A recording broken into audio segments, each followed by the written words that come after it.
Mic check, one, two, three.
to the value of what they're providing. I mean, I don't know. I don't.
Good morning, Education Committee. Thanks everyone for being with us today. Gonna call this meeting to order. And then we will be in recess until 10:30. Thank you.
Good morning, everyone. Thank you for your patience. We will come out of recess, reconvene this meeting. This is the final JF meeting for the Education Committee. Thanks for everyone who has been with us all session. Senator McCrory, would you like to say anything? Well, it's been fun working with you all session. And unfortunately, this is probably our last meeting. But I want to thank everyone for taking their time out to come to this committee meeting. Libraries that they fail to make a distinction between How we do business in the state of Connecticut when it comes to educating our children and our young people and the support we have for our families. So again, thank you all for coming out and being supportive of this committee. And today we'll finalize and get things done. Thank you very much. Do our good rankings like to say any opening remarks?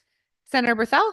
Thank you, Madam Chair. Good morning, everyone. Our JF Day is here, thank goodness. As has already been alluded to, this committee has a lot of difficult work to do.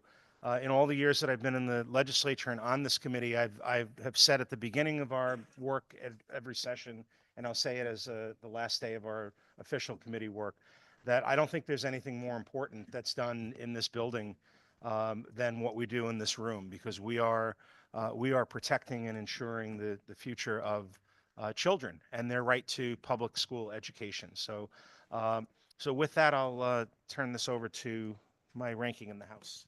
Great, thank you. Ditto. It's been great this year working with everyone.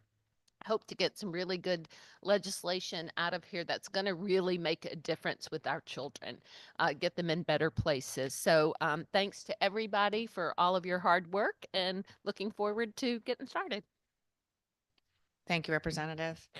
All right, with that, let's get going. Item number 1 on our agenda, House Bill 7219, LCO number 6903, an act protecting 504 plan accommodations for students in Connecticut. Can I please have a motion for a joint favorable substitute to the floor? motion. Motion made by Representative Roberts, seconded by Representative Felipe. The changes in this bill were to, throughout the bill, update the reference to handicap that was consistent with the federal language to either students with disabilities or individuals with disabilities. And we also remove the reference specifically to the Technical Education Career Systems, Department of Education, Office of Early Childhood, because we believe they are actually already included because we refer to all boards of education. So that change is made throughout, and then also specifically removed within section 1, 2A, where that was specifically referring to receipt of federal grants under this provision, but this provision for state purposes doesn't need to refer to federal grants. Is there any discussion? Representative Zepkis. Thank you, Madam Chair. I just have 2 questions. My first question is, does this already happen? Because it's federal law, I believe. And so is this already happening in the state?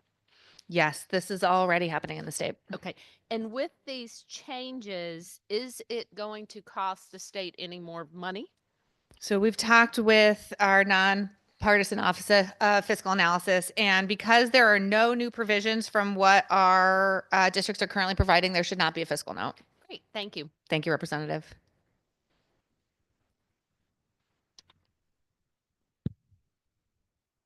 Representative Howard? Thank you, Madam Chair. I tend to support the legislation. I just want to ask, just for complete clarity, I think it's sort of a follow-up to that last dialogue. Are we essentially codifying in state law what is already federal law, or is that the intent here? That is the intent. Okay. I know there were some concerns that the attempt to do that was perhaps ambiguous. I can't say for sure that the S language clears it all up. It seems to me, but I do need to just speak with my superintendents about it to be sure. I think we all have the same intent here. Um, and I would imagine that intent is this, because if the United States Department of Education closes, we have this law here. Is that fair to say? So this is actually not in jeopardy because of the federal Department of Education potentially closing. It actually has to do with a federal court case that 17 states have signed on to, which is seeking to say 504 accommodations are unconstitutional. So we wanted to ensure that within our schools, these accommodations continue to be protected for students. Okay. Well, I appreciate that. And like I said, I intend to support it today. It seems to me that it's straightforward, but I just want to say to you, it's a House bill. And if there are some confusion in there, that's going to create confusion with both existing laws right now, from my districts. I hope we can have that conversation and just clarify that. But, for today, I'll be happy to support it. Thank you. Absolutely. Thank you very much, Representative. Senator Berthel? Thank you, Madam Chair. Madam Chair, I'd like to move that we start a consent calendar without objection. Is there any objection to starting consent calendar? Seeing none, we will start a consent calendar. And Madam Chair, I'd ask that we place the first item on the consent calendar. Is there any objection to placing House Bill 7219 LCO number 6903 on the consent calendar? Seeing none, this item will be placed on the consent calendar. Thank you, Senator. Item number 2, Senate Bill 1511, LCO number 6927, an act concerning disconnected youth. Can I please have a motion for a joint favorable substitute change of reference to the Appropriations Committee? Motion. Second. Motion made by Representative Roberts, seconded by Representative Felipe. There are a number of changes in this S language. Primarily in sections 5, which were to clarify and open up a bit for a competitive RFP process, which mental health providers are able to provide mental health services in our school districts. And also ensure that it's clear that in-person mental health services are still allowable under this provision. And then in section 6, specifically detailing that the Department of Labor will work with our youth employment training boards for the summer youth employment program. And then the additional funds will actually be opened up for competitive RFP process for all nonprofits when they can demonstrate they've done effective work with disconnected youth. Is there any discussion? Representative Zepkis. Thank you, Madam Chair. Madam Chair, this is an extremely important subject. Our disconnected youth really need a focus, in my opinion. It didn't become a crisis yesterday. It's been kind of over the years, and I really want to ensure that whatever we do is going to make a difference. And some of this I do have a little concern with. I'll admit I'm not sure, and I've talked to the COGs why the COGs are in this. They should be doing their services and outreach, and to anybody in a COG, it's not personal, but they should be doing these services anyway. So, Madam Chair, why are the COGs in this? Because we're one of, I think, only 2 states in the nation with no county government, my understanding was that it was the proponent's attempt to take a regional approach and view of this work just to find better efficiencies rather than each town having parallel systems and infrastructure. Will they be getting any funding in this bill? This is being referred to appropriations so that they can determine what the fiscal note would be to empower our COGs to take this on. Okay, thank you. That piece is concerning to me. And I believe there is a lot of data collection. Is that correct in this bill? The data collection under P21 actually is current law, pre-existing data collection, but I think it is an effort to have a better understanding of which programs, the interagency data collection, so that we can see which programs are effective in delivering on their mission to meet the needs of our disconnected youth. Let me just say, I'm going to be supporting this bill, but interesting, in another committee, uh, certain places don't seem to need data where other people do. And so I always find it interesting about data because I think this building functions on data, collected data. But so the data is already being collected. And if it is, we're still in the same place where we are. So I just hope that there's some teeth in here to make sure that we are making a difference to our disconnected youth. You know, it is going to approach, I think, the ECS funding, increasing that, I believe, is in this, is going to be a pretty penny. And I have a problem with that. I think that there's going to be some special ed work to do on that. But in this bill, it's really a problem. It's going to cost way too much. So I'm disappointed in the fact because I think this is such an important bill. And I hope it makes it out of appropriations in some way, shape, or form. If not, I mean, we really need to look at this because I really feel this is very, very important. I do have a question. Can you clarify in section 5 that it opens up the process to more providers and it's not just a one provider focus? I want to ensure that this is opened up, even though I know that there'll be RFPs and all of that, but I want to make sure it's opened up. Yeah, that's a great question. I think the language in the initial proposal was a little unintentionally rigid. So we tried to make this leveraging the pre-existing school-based health centers, empowering them to make partnerships to help expand on the services they provide, and then also specifically added an RFP process for services through telehealth and in-person mental health providers licensed through DPH to provide services to our districts.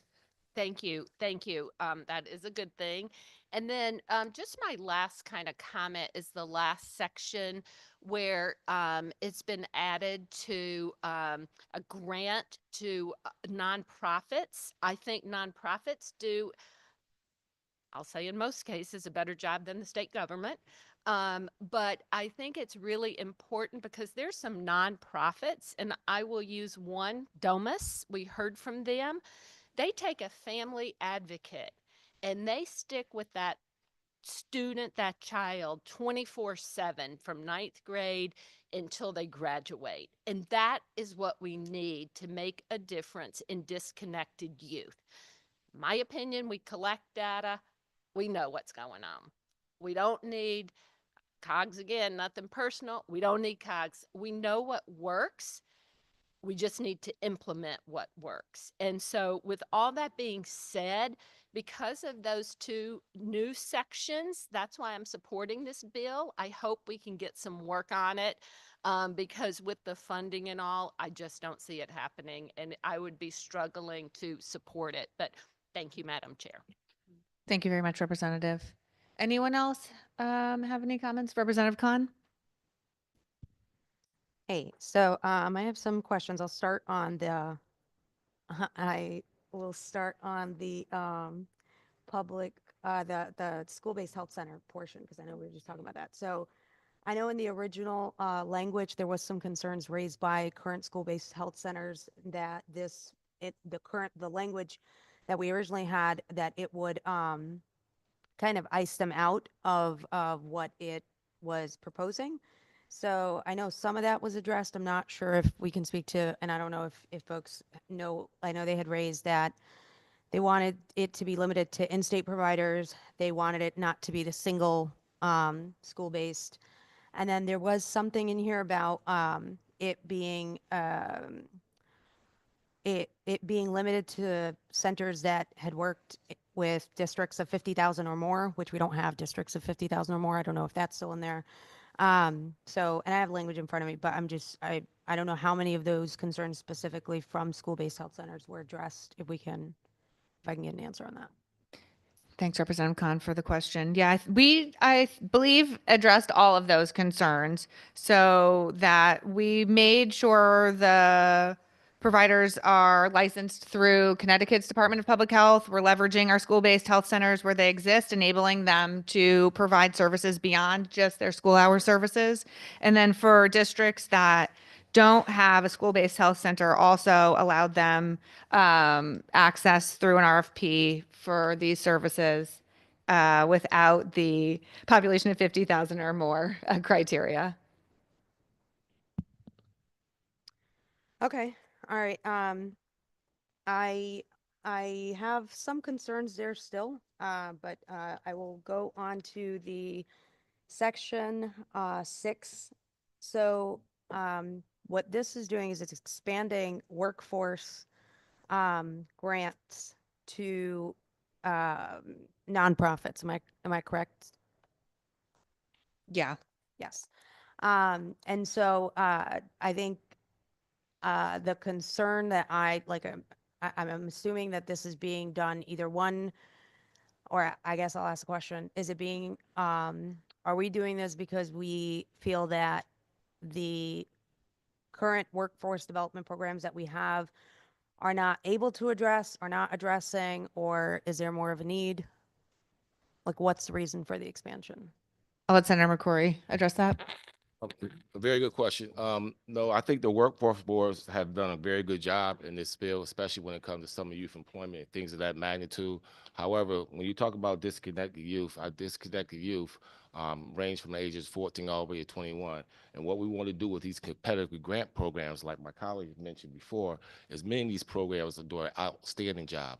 And what we want to do is shift into policy change. We want these school systems to go to our community nonprofit organizations that have been doing this great work. For example, the organization Domus was just mentioned, but there's a number of them out there throughout the states, and each community knows which one of these nonprofit organizations have done great works in their community. So now we want to change the focus, the conversation around this. The school districts need to collaborate with the nonprofit providers and also make sure those nonprofit providers also have a mental health component when they come to after these competitive grant programs. So we listen and change the focus. We know these nonprofit providers work not just during school hours, but they can work after school hours, even on the weekends, like a program like the Domus has done. So there's a number of these programs out there, and what we want to do is to add more substance to what the capital workforce boards and those things are doing, but add those other wraparound services for our young adults, because we know we have a lot of them disconnected, and many of them get disconnected while they're in high school and stay disconnected when they're young. And we need those organizations that have the capacity and have the ability to do those things, and that's what we're doing here. Through me to you. Thank you. I guess so. My concerns with this is just that without proper parameters around what those nonprofits would be, I guess, doing and what their qualifications would need to be, I feel uncomfortable giving that, like opening that up to that sector.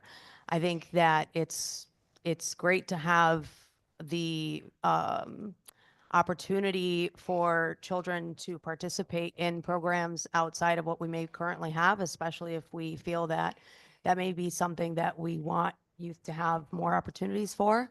But I think that before we were to open that up, I would feel comfortable only opening that up if there were parameters around what that would be. So for example, if we said the nonprofit has, some specialty in mental health, what does that exactly mean? Versus like a public entity, I know we've defined what we require of our public entities, but that is not properly defined. And until that's properly defined, I think it's potentially opens up to somebody saying that they're providing a service, but we don't know if that's a evidence-based practice. We don't know what those practices may be. And so I have concerns there. Thanks, Representative. So we're currently requiring that any nonprofit that's applying for this grant has a demonstrated history of successful workforce development programs for disconnected youth. And then have a definition in the statute for that. This is not a provision for mental health, but specifically for workforce development. You said we have a definition in here for what that success would look like? For, I guess, let's see, 10A 57G, which is gonna be hard in this language to look up, but I can get back to you on that and happy to clarify that work as well. Okay, and then I know earlier in the, I don't know what section it's under because there's a lot of sub stuff.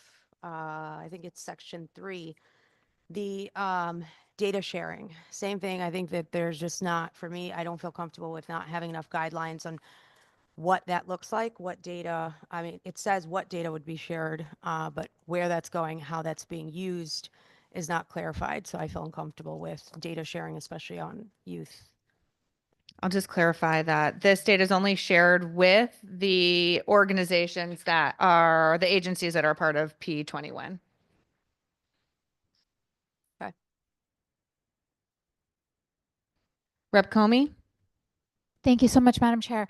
I want to talk or have a question or suggestion for Section 4, which actually is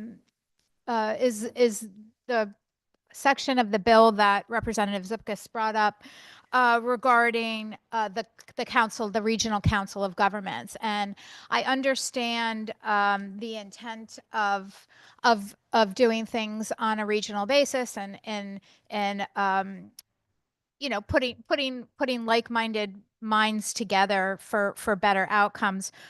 However, I would love, instead of the Council of Governments, and I feel like there would be a pretty steep learning curve with that, with the services.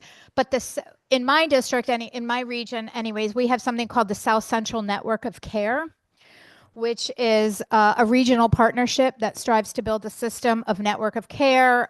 You have all the providers that are already at the table and have been at the table for years. This is specifically connects families, anyone who's interested in children's health, and it is revolving around behavioral health. So the folks are already at the table who have the information and who have the resources. So I would love to see perhaps, since that's already a regional network and it happens across the state, that we could engage with them to do that work. So thank you so much. Thanks, Representative. Representative Corpus?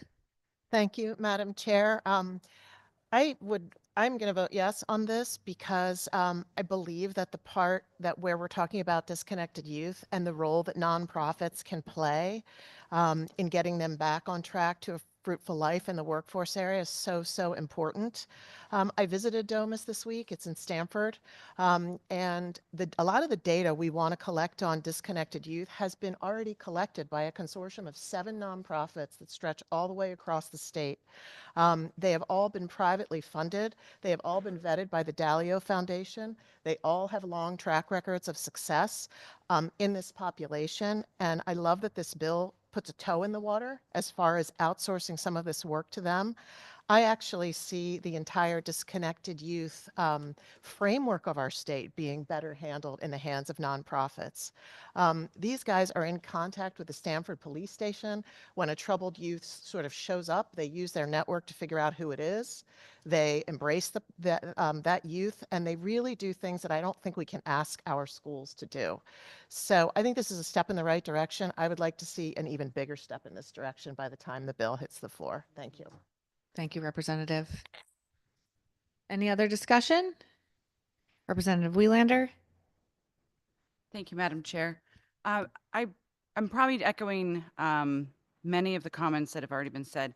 I really appreciate the intent of this bill for a number of reasons, but I do also have concerns about some of the costs, especially in the current climate that we have right now. And I hope that there will be a continuing conversation about how we are integrating supports into communities, because as we all know, it's not ever as successful as we would like to be, just to have an entity will come into any community and say like, hey, I'm here, I'm going to help you, if there isn't already an established relationship. So looking at all of the suggestions that have been given so far, but also the youth service bureaus, and the existing municipal programs that could be in a really great position to help already. Thank you, Madam Chair. So I have some concerns, but I'm looking forward to the continuing conversation. Thank you. All right, seeing no other comments. Senator McCrory, did you have anything else? All right. Madam Clerk, please call the roll. A motion has been made and seconded to JFS to appropriation. Agenda item number 2, Senate Bill 1511, and act concerning disconnected youth. Representative Leeper, Yes. Senator McCrory, Yes. Senator Berthel, Yes. Representative Subkiss, Yes. Senator Winfield, Representative Brown, Yes. Representative Anderson, Yes. Representative Arseno, Representative Biggins, Yes. Representative Belinsky, Representative Belinsky is affirmative. Representative Candelaria, Representative Carney, Representative Comey, Yes. Representative Constantine, Constantine is a yes. Representative Corpus, Yes. Representative Dauphiné, Rep. Dauphiné is a no. Representative DeFonso, Representative Felipe, Yes. Senator Fazio, Yes. No. Senator Flexer, Senator Flexer votes yes. Representative Foncelo, Yes. Representative Jenga, Yes. Representative Gibson, Representative Gibson votes yes. Senator Gatkar Wilcox, Senator Gatkar Wilcox votes yes. Representative Gucker, Representative Gucker votes yes. Representative Haynes, Representative Howard, Yes. Representative Johnson, Representative Kennedy, Kennedy votes yes. Representative Khan, Khan votes no. Senator Kushner, Representative McGee, Rep. McGee votes yes. Representative Menapace, Yes. Senator Miller, Senator Miller votes yes. Representative Parker, Representative Poulos, Yes. Representative Rader, Representative Rader votes yes. Representative Reddington Hughes, Yes. Representative Roberts, Representative Roberts votes yes. Representative Emmanuel Sanchez, Representative Robert Sanchez, Robert Sanchez, yes. Senator Summers, Representative Smith, Smith votes yes. Representative Stewart, Representative Wielander. Representative Wielander votes yes. Thank you. Thank you, Madam Clerk. We'll be holding the votes open until 4 p.m. today. For item number 3 on the agenda, House Bill 7218, an act concerning special education. Can I please have a motion for a joint favorable to the floor? Motion. Second. Motion made by Representative Felipe, seconded by Representative McGee. People are having too much fun in here. This is just a placeholder as the special education conversation is continuing in the select committee. Is there any discussion? Representative Zepkis? Thank you, Madam Chair. As you said, this is a placeholder. I think, you know, we have a couple that would fit into special education. And so I'm going to be a no to flag this because there's much work to be done, as we all know. And I think that there are already places that are being held for special ed, their bills to go into. So for that reason, I'm going to flag it. Thank you. Thank you, Representative. Senator Berthel? Thank you, Madam Chair. I would echo the comments of Representative Zupkis as well. I think that really we should be allowing the Select Committee to be the primary focus on these special education bills. So I'm going to vote no today. It doesn't mean that I don't support and that I'm not supporting the need to address special education and fixing some of the issues that are before us. But I think, as the good representative just spoke to, there's already places where some of this is being addressed. Thank you. Thank you, Senator. Any other discussion? Oh, I'm sorry. Representative Corpus. Thank you, Madam Chair. I'm going to vote no too, just to flag it, because I don't even think it's neutral to put a lot of dummy bills in. I think it's a negative because the special ed, the whole landscape of special eds needs to be looked at in its totality. If you do something to ECS, it affects, you know, the excess cost grant. If you do something on one side, it affects the other. And I think this work would be better done in one coherent bill where we can see it holistically. But I very much want to work on getting a great bill, a special ed bill at the end of this process. Thank you. Thank you, Representative. Seeing no other discussion, Madam Clerk, please call the roll. There's a hand up. Oh, I'm so sorry. Representative Belinsky, I didn't see you online. Thank you very much, Madam Chair. It's sort of an interesting conundrum because the special education piece is something that that we've all worked very hard on, and it's very near and dear to my heart. And fundamentally, I do absolutely echo the concerns of the ranking member of the special ed committee and the two ranking members.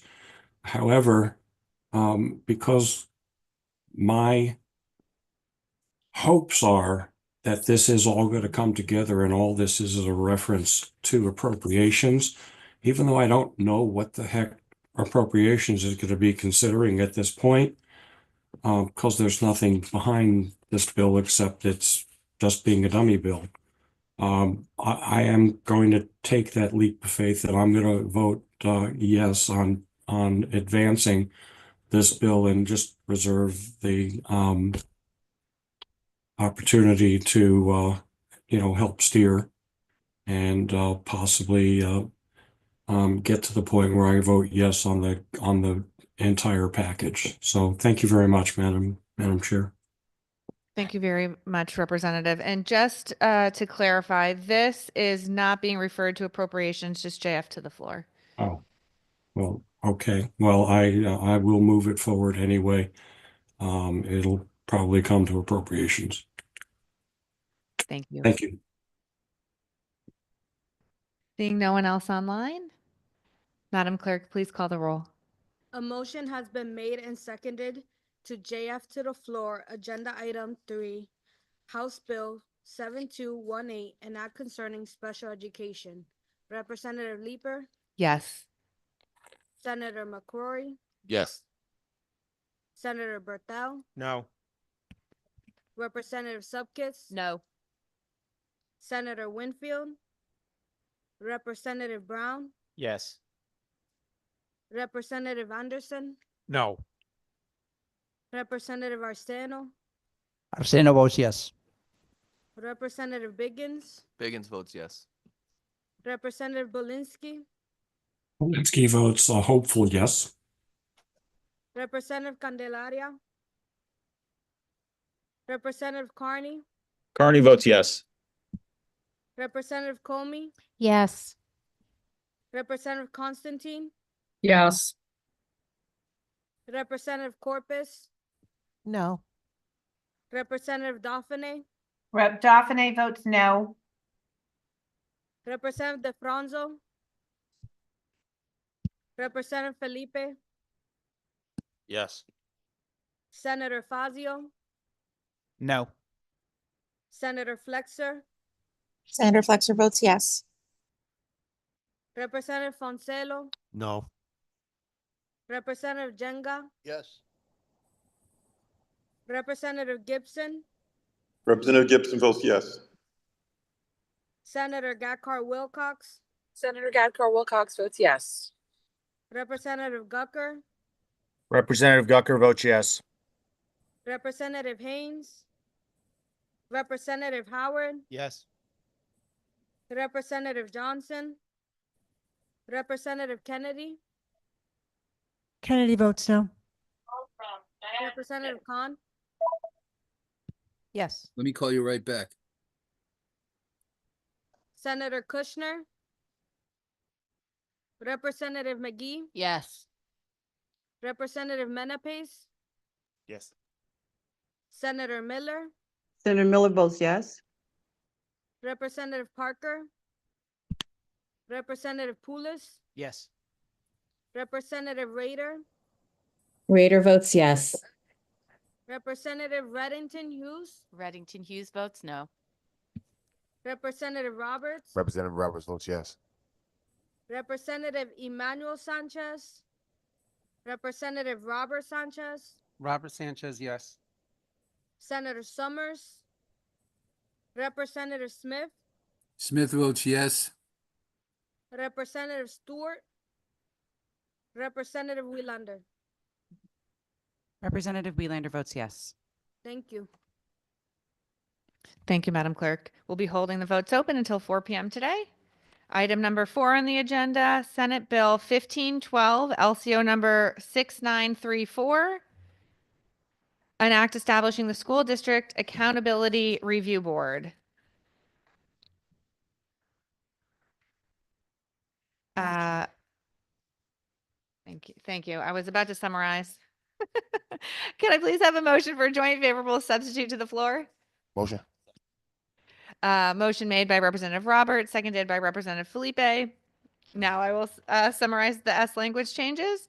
So this bill is to create a district accountability review board specifically to assist districts with financial management and fiscal accountability. And the S language is to leverage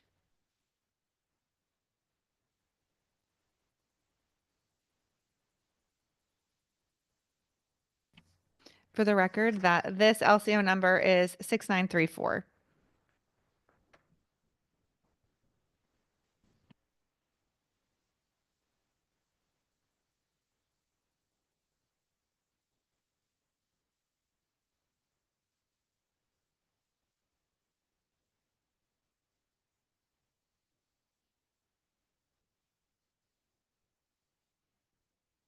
Thanks everyone for your patience. This is Bill 1512 LCO 6934, and it's a joint favorable substitute to the floor. The S language is primarily around leveraging the state's auditors of public accounts to conduct a forensic audit in Bridgeport and then require the audit and a report to be reported back to this body and for a public meeting to be held on the results of that audit and report. Any discussion? Representative Howard? Thank you, Madam Chair. There's a couple bills today that conflict me a little bit. There's certain principles that I try to hold true to here in the legislature. One of them is allowing our municipalities to run their own school boards. You know, I've said local control no less than a gazillion times in here. Every time somebody says unfunded mandate, everybody looks at me because, I'm obviously going to have issues with that, which I'll get to, I guess, shortly. But, I also think that when the state of Connecticut and the taxpayers of the state of Connecticut are making the investments in our school districts the way we are through ECS, to the tune of a couple $100 million in some places, that, and we do that because the ECS formula, as it was set up and continues to be revamped, is to give every kid in the state of Connecticut, regardless of socioeconomic status of their particular municipality or where they live, basically the same opportunity for success through public education. I'm simplifying it significantly, but that's the intent of why we do ECS the way we do. And I think if the municipalities are not being good stewards of those investments, as much as I hate to see the state step in on any town, I think it's appropriate. Um, so, it's not my intent to disparage the leaders in the city of Bridgeport, though I have been frustrated with that, in other committees when, in judiciary, for example, the leaders of the city of Bridgeport City Council come to Judiciary Committee and say, we have police officers that acted inappropriately, they violated policy, we did nothing about it, but we want you to change the law for 168 other towns. That gets frustrating. When you look at a city that has 7 state reps out of 151 in the House, 2 senators out of 36, I don't want to set up a situation where, well, we have so much representation in both chambers that we could just, when we do things inappropriately, we'll just go to legislature and get it fixed. So I want to defend I don't want to say sovereignty, but in not in the best word in this context, the sovereignty of the city of Bridgeport in this bill, and allow them to run their school district. But I think I'm going to support this bill because it seems that perhaps the state can offer some assistance, especially with the amount of money that we're spending there. So as much as it would seem to infringe on local control, and I struggle with it, I think I'm going to support it. Thank you, Madam Chair. Thank you, Representative. Representative Felipe? Thank you, Madam Chair, and I want to say thank you for putting forward this piece of legislation to start to have the conversation. And I don't want to create a back and forth or directly talk about certain things, but I will say there are instances where we will look at very specific situations and maybe handcuff 168 other towns and municipalities from any of our different municipalities. However, when it comes to this, I think this is a change or a way to address the situation that going forward should happen. We saw what happened when there was state intervention in Hartford Public Schools. It didn't work out very well. And it was because there was not that independent group that went in and looked at finances, figured out how things were working, and tried to make sure that we could have a solution that fit the needs of the district, because they didn't know what the budget looked like. I'll be honest with you, I'm frustrated with my own city of Bridgeport because of the fact that we would go to the Board of Education and the finance director that we had at one time would not give us a breakdown as leaders in the state to figure out what we can do. We had to look at it through the lens of what we were giving, what the results were, but there was no direct line by line budget we could look at. There was nothing that we can see. There was nothing that we can say, hey, special education is really the focus that we should have, which is now something that we are able to see a little bit better. And I think that is one of the focuses we should have. But they don't talk about what's going to the classroom directly. You've heard about over the last couple of years, the ECS dollars we do get here swallowed up the increases and going to direct staff for the superintendent, or being spent on office furniture, right? Different things that never get to the classroom, never get to where we need them to get to. And I don't think that that's the fault of our Board of Education, I'll tell you that. I think it's not a matter of capacity. It's a matter of understanding, a matter of will. And if we start this process and get to a point where we can look at these budgets fairly, and also do a little bit of training to make sure that capacity from our board members are used, that's how intervention should be done. So thank you for doing this. This is a first step, and I look forward to continuing this conversation. Thank you, Representative. Senator Berthel? Thank you, Madam Chair. Madam Chair, in the substitute, well, I don't know if it's in the substitute language or part of the bill, but we reference the audit actually being conducted by the auditors of public accounts. And I'm just looking at the auditor's website, and I'm certainly in favor of what we're doing here. I think that, and again, to the comments that have already been made, I don't think that anyone wants to disparage what's been going on. We'd rather try to find a solution for what may have gone wrong and fix it.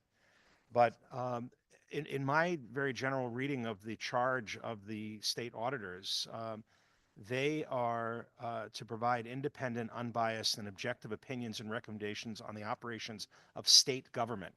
And I don't believe that a public school system is a state government agency. It's a local government agency.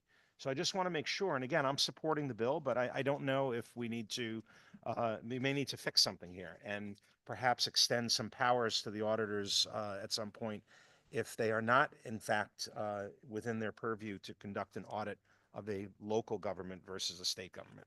Thank you.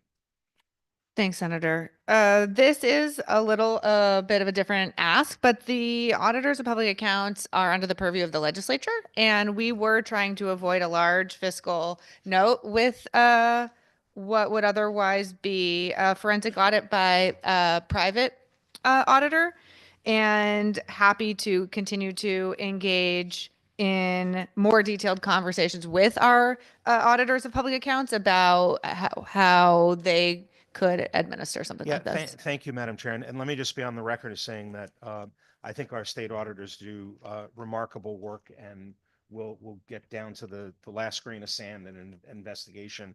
So certainly I would support them being empowered to do that. Again, I just want to make sure we don't end up in some sort of legal quandary where we've done something that we weren't authorized to do. But if they are under our purview, which they are, then I guess we can authorize them to conduct this study. Thank you. And also, just one other frame that might be helpful is the fact that BOEs are technically agents of the state, and so I think could fall under their public authority. But again, happy to continue the conversation. Thank you. Representative Zupkis? Thank you, Madam Chair. I'm struggling with this bill a little bit because I am the number one, I think, person that has used accountability in this committee like numerous times. Is this bill specifically for Bridgeport? The component about creating the district accountability review board is not just for Bridgeport. It's for any district that's identified as needing additional assistance with financial review and fiscal accountability. I appreciate the need in Bridgeport, to my good friend staring at me across the aisle here. But where I'm struggling is that I don't want this. It's almost like it could become a slippery slope. And so I just have to point out, as I always do on these committees or these boards, councils, everything that gets appointed by the legislature, they are 11 Democrat appointees and 2 Republican appointees. So I wish it was a little more balanced. But what is the process in which I guess this board would determine the next school district to be reviewed by? I think SDE would have the purview to utilize this board when working really closely with a district that's needing assistance. And this is bringing into the conversation a group of professionals beyond just those who are employed by SDE, because we know that they are stretched very thin. And so trying to give them some additional resources to do this work. Thank you, Madam Chair. And I will say sometimes I disagree with SDE about what is a need and what is not. One is the right to read. Won't go down that road, but that was a big concern of mine. We completely disagreed on in that piece of legislation, who should get the waiver, who shouldn't, and the data that's collected. So I say that because in this bill, I do believe that Bridgeport needs some help, and I want it to be successful. I want them to go in and help them become better for their students, for the kids in Bridgeport. My concern is the slippery slope and what data is going to be used. How is the Department of Education going to say what district is next? And so, although I wish we could make this just carved out for the school district in need, I am concerned about the ability to go into other school districts. So I'm struggling because I hear it, I see the need, I'm all about accountability. I just want to ensure that it doesn't go into, there needs to be conversations, maybe through the legislature, on the next district that's going to be focused on. I appreciate that. And I'll just say in section 2, 1B, it is specifically for school districts categorized as either 4 or 5, which are our lowest achieving districts that are in need of intensified supervision direction from the state board. Thank you, Madam Chair. And Madam Chair, how is it determined those districts in those levels? The state school accountability system identifies which categories districts are in. By data that's put in and somebody analyzing the data? There's a That- very specific formula around percent proficient, percent growth toward target, graduation rates, chronic absenteeism, access to rigorous coursework, access to the arts, things like of that nature. This might be a very busy board. So, again, I'm really struggling with this because I know there are districts that need help. I just want to ensure that we're not going to start going into every district and taking over. We really need, this really just needs to be strategic, I guess is my point. So I won't go on any longer, but thank you. Thanks, Representative. Representative Khan? Thank you. So first, just some overall questions, I guess.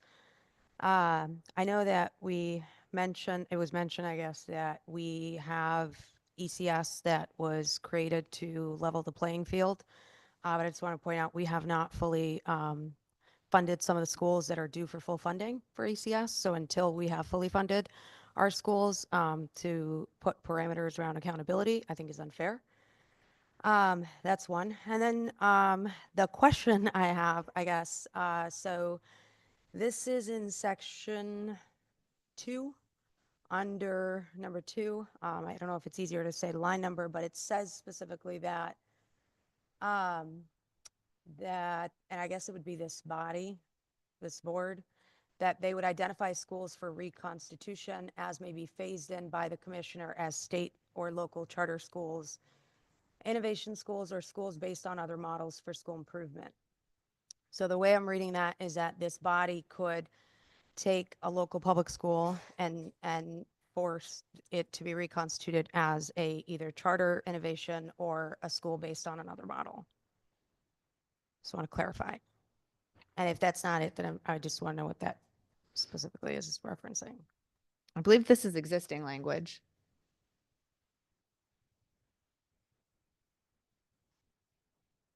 Can I ask what it speaks to? I think our State Board of Ed is already constituted to do these things. That already exists. We're just adding this board for specifically financial assistance. Okay. I don't know if there's other questions, but I'll come back.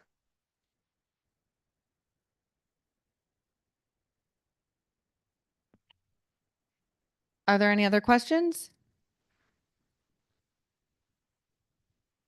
Representative Zepkis? Thank you, Madam Chair, for the second time. Just a question. This bill is strictly financial.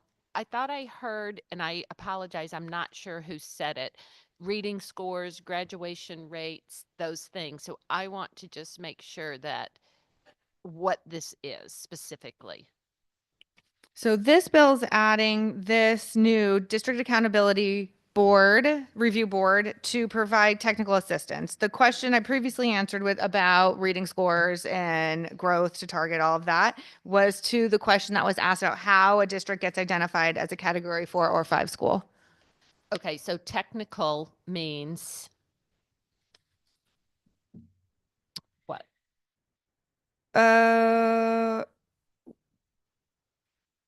Could you ask your question another way? Were you referring to technical? Well, it says technical support. So I just want to ensure what technical means. So I'm not seeing technical support.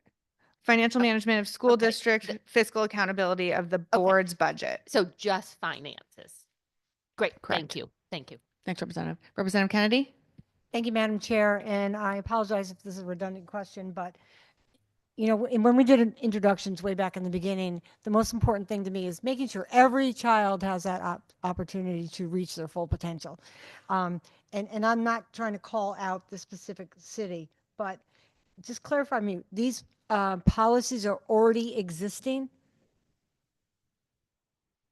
The only change to section 2 from existing language is specifically in adding the school district accountability review board to provide the technical assistance for the financial management of the school district. And I understand that. I'm sorry to interrupt you. I understand that. So we're adding a board to help oversee a district that's struggling to work through what's already in policy?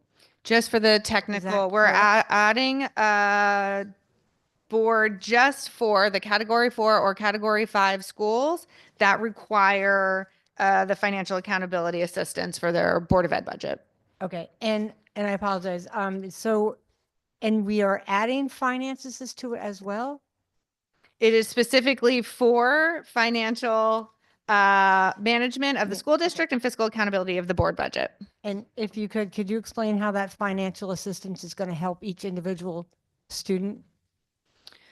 So we're not giving them more money, that we're not providing financial assistance. We are providing technical assistance on the financial management of their budget. So just helping them better manage their dollars so that hopefully every dollar can go further and benefit the students.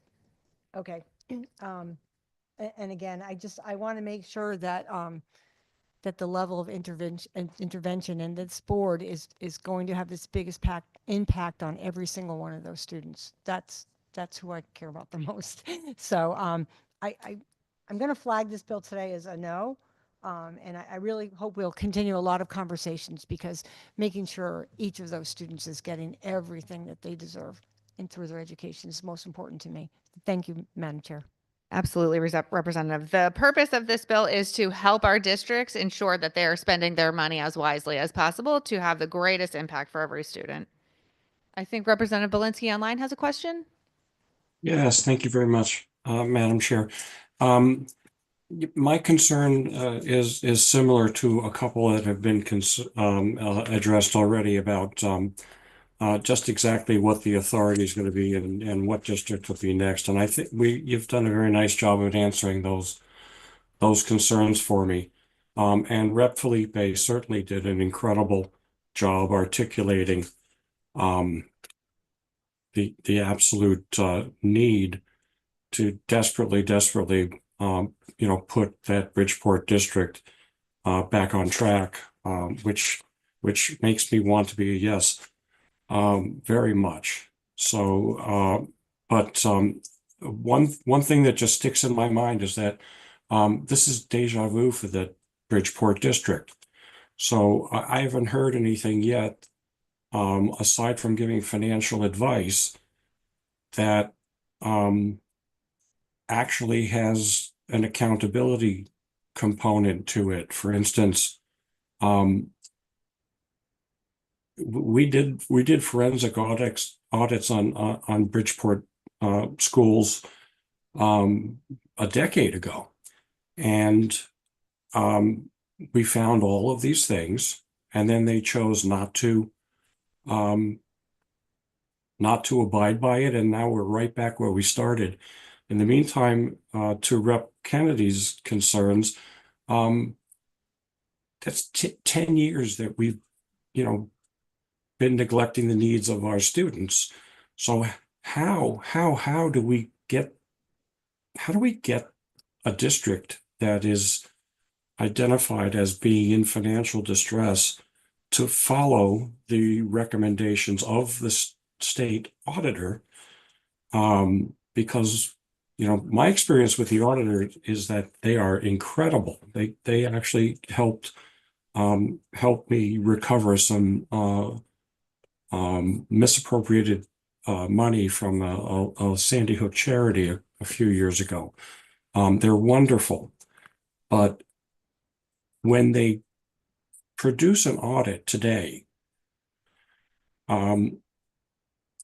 we're seeing in our state agencies themselves that there's compliance issues. So how do we make it happen so that we don't wind up back here 10 years from now with Bridgeport and having those kids pay the price for our lack of accountability? Is there another way to work this that doesn't involve creating a permanent board? So I guess I'm searching for other alternatives so that some of the prior concerns get addressed. Does that make sense, or do you want me to summarize a little bit better on my question? Let me see if you could tell me how I do in answering and if Okay, I'm thank you. understanding the question correctly. So I think there's two components to this bill. The district accountability review board isn't specific to Bridgeport, and I think it is to sort of get to your underlying concern where hopefully we can avoid another situation like that. So when a district is struggling, they can get this technical assistance before it really becomes a catastrophe. And then in section 3, that is specific to Bridgeport, because now I think we're beyond just this technical review board, district accountability review board. The State Department of Education has already constituted a technical assistance team that is in the district. And this is specifically for a forensic audit that would come back to us so that we could have that transparency and then decide on appropriate accountability going forward. Does that answer your questions, Representative? Well, it answers my question, for the Bridgeport situation. But I'm wondering if there's another way without an overreaching statute that we can, have this go into effect when something gets to the point of needing a forensic audit other than legislation.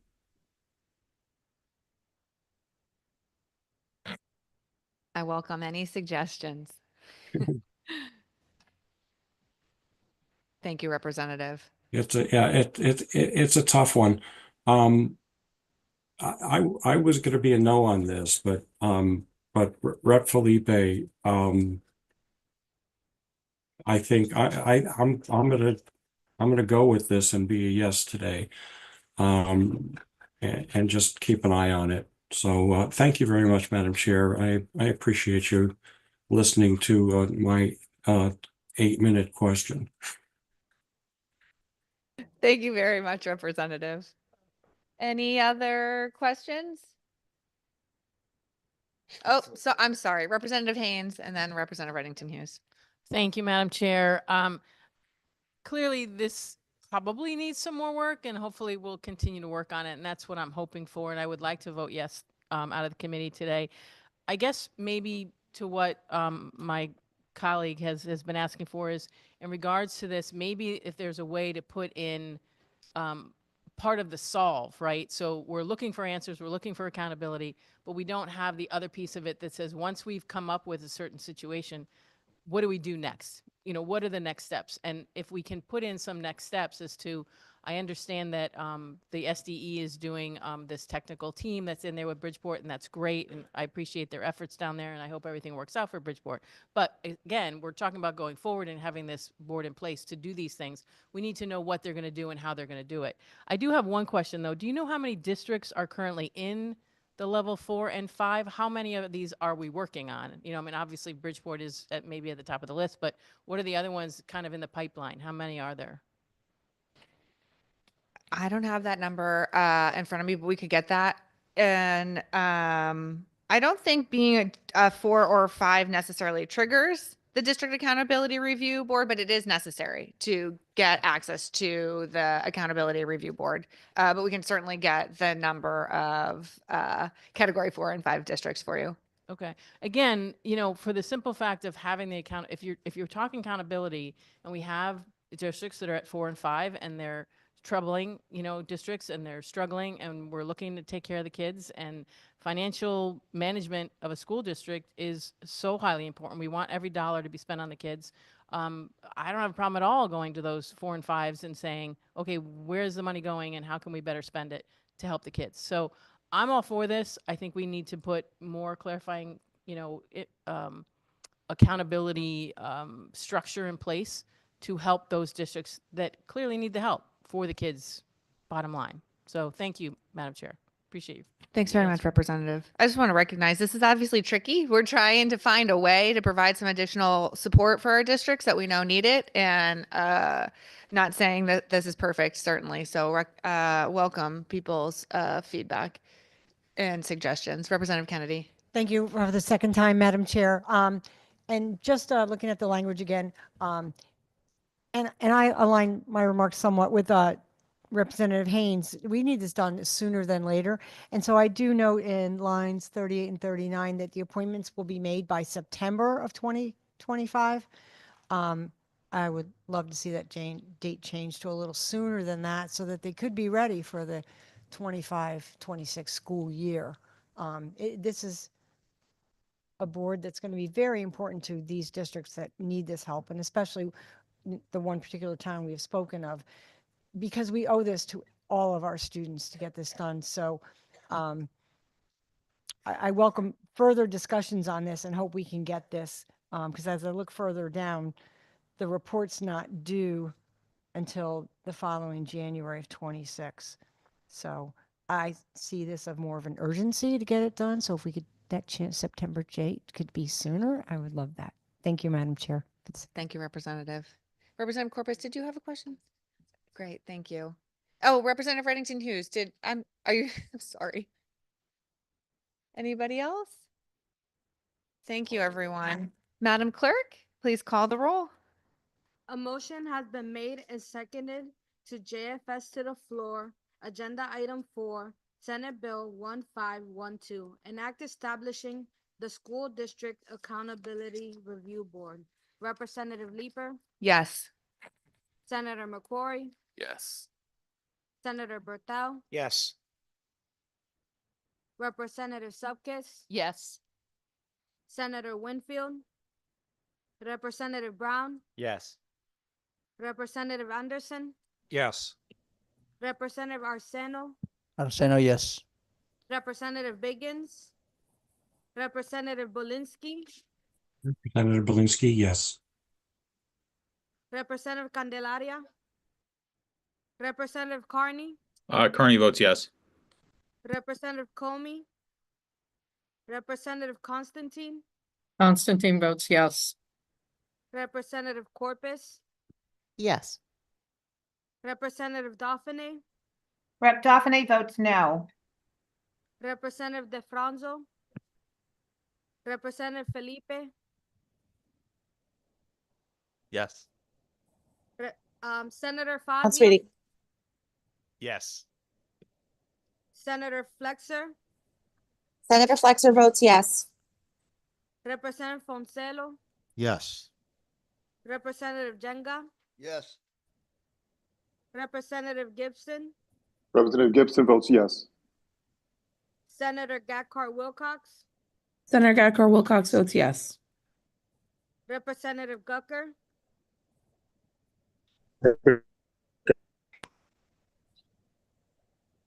can you repeat your vote, Representative Gucker?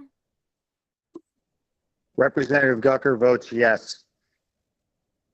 Representative Haynes? Yes. Representative Howard? Yes. Representative Johnson? Representative Kennedy? Kennedy votes yes, that we work swiftly on this. Representative Khan? No. Senator Kushner? Representative McGee? Representative Menapace? Yes. Senator Miller? Senator Miller votes yes. Representative Parker? Representative Poulos? Yes. Representative Rader? Representative Rader votes yes. Representative Reddington Hughes, Yes. Representative Roberts, Representative Roberts votes yes. Representative Emmanuel Sanchez, Representative Robert Sanchez, Robert Sanchez, yes. Senator Summers, Representative Smith, Smith votes yes. Representative Stewart, Representative Wielander, Representative Wielander votes yes. Representative Begans. Thank you. Thank you very much, Madam Clerk. And the votes will be held open till 4 p.m.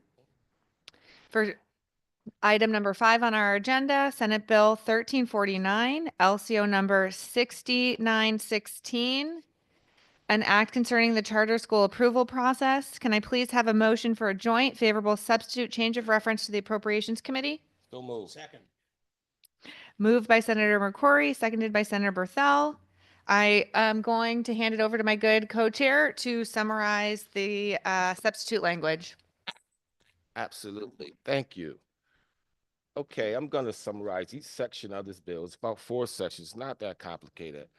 But before I summarize this, let me just say, today we have a bill before us that for the first time in my 34 years as an educator and 20 years on this committee, we have both educational advocates and the teachers' unions working together to better our school choice system. This is an enormous moment in educational policy for the state in this space. And I hope that my colleagues support this continued effort, this great work, this historic moment on this committee. I'll say this issue is a very passionate issue for all people involved. And it's an issue that we've been dealing with for a number of years. And I am very proud to say that when advocates who have always brought their shields and swords to this conversation has decided to put them down and do what's best for children and families in this state when it comes to education. It's passionate. And what I've learned that sometimes you got to do your passion if you want to get things done. And that's what we have accomplished here. So what I'm going to do is outline each section of this bill in a way that a 4th grader will understand. And once I complete that process, I'll say a couple more words and we'll get on with this process. First, Section 1. Section 1 of this bill creates a statewide office of school choice within the Department of Education.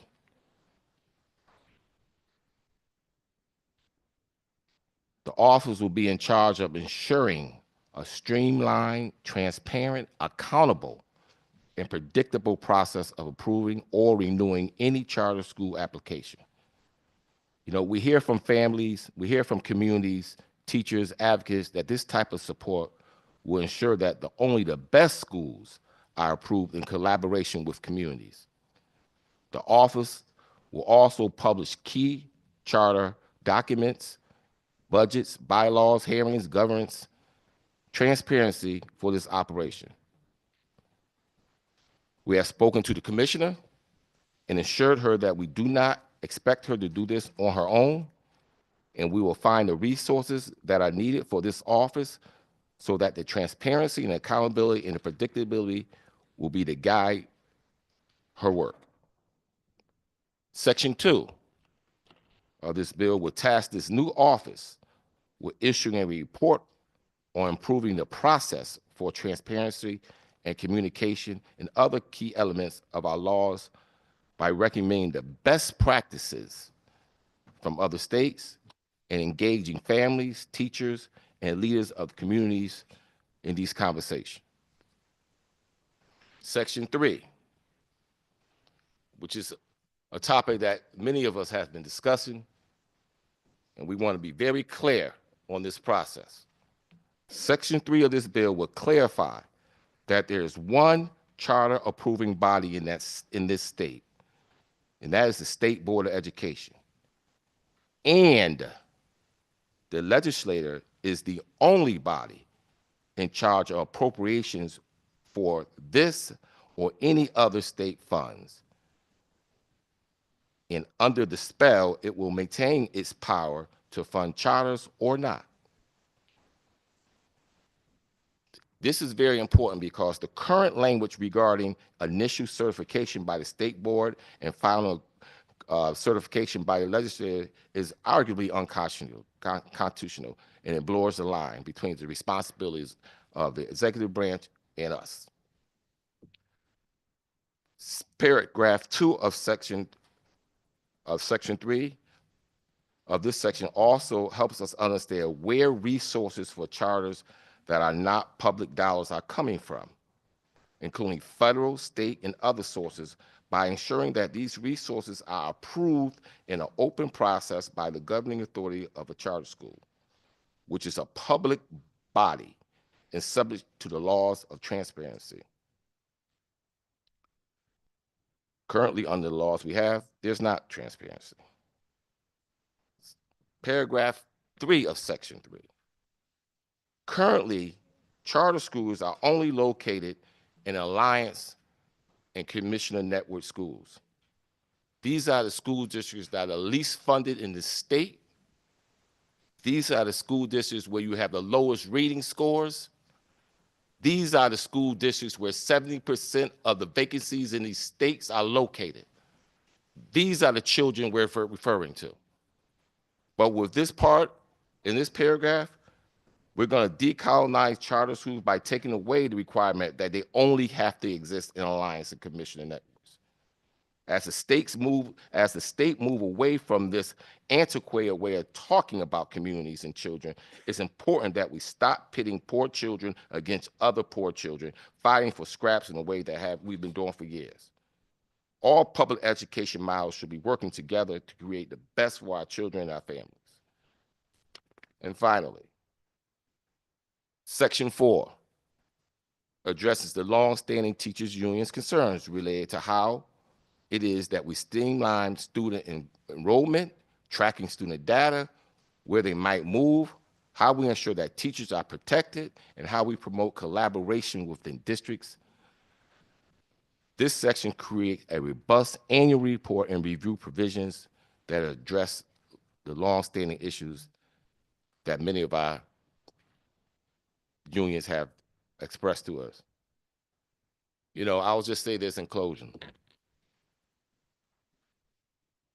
With the uncertainty of what's going on in Washington, with the reduction of staff at the federal level, and a lot more responsibilities that are put on our states, we have an opportunity here in the state of Connecticut to show this country how we can work together and provide choice options for all our children. I think there's a lot of eyes on this state right now. And I think people are watching how we operate. And the way we operate will dictate how we'll be received by all. I'll finalize it with this. I want to thank two people personally. Steven Hernandez, you guys know who he is. Great architect of bringing people together, and Kate Diaz of the CEA, the leadership of CEA. Again, we have put our swords down to do what's best. And I'll say this as I listen to the comments from my colleagues on this panel. I view this as I view my analogy is like an onion. An onion is very beautiful when it's in the grocery store. An onion can enhance what you already have. It brings flavor to it. It makes it better for us. But understand, it's an onion. And I'm going to sit back and listen to the dialogue on this table. But at the end of the day, it's an onion. The last thing I will have to do is explain to anyone here how this onion got made, how we got here. We're here now. but we have an opportunity to build on what we have. So with that, Madam Co-Chair, I move adoption. Thank you very much for that summary, Senator. Any comments? We already made the motion and seconded. Any discussion? All right. Oh, Senator Berthel, then Senator Fazio. No, Senator Fazio, you please go. All right, Please Senator go. Fazio. Bill to Senator Fazio. I just want to thank everyone who advocated and worked hard to move this bill forward. I think it's long overdue that this type of reform to make it a little easier to provide students and families with a modicum of school choice in this state. It's necessary, but it's not sufficient. And I think those who negotiated in good faith to make this happen deserve credit. Senator McCrory and others who have advocated for this deserve credit. And I hope this is the first step, not the last, in improving educational opportunity for all students in the state. I think there's a few things that we should acknowledge in this discussion. And first, that charter schools are public schools. Second, that they provide a great educational option for kids who often don't have many options educationally or otherwise. Among the 23 charter schools in the state, there are some of the best schools in this entire state serving some of the most needy kids and families in this state, including in the backyard of my district, the Stanford Charter School for Excellence. If it was its own standalone elementary school district, it would have the second highest test scores in the entire state after New Canaan and ahead of Westport. And it serves 75% free and reduced lunch kids and over 95% non-white kids. And it receives just a fraction of the funding per pupil that the vast majority of district schools receive in this state. Our state government should be looking to leaders and examples like the Stanford Charter School for Excellence and say, what are you doing and how can we emulate it statewide? And yet consistently Connecticut ranks among the bottom 10 or 15 for school choice and friendliness to charter schools in the entire country. We also see that over time charter schools are getting better. It's not just they provide a good option for families and students who face few options, but that they are getting better over time because they are flexible, because they evolve.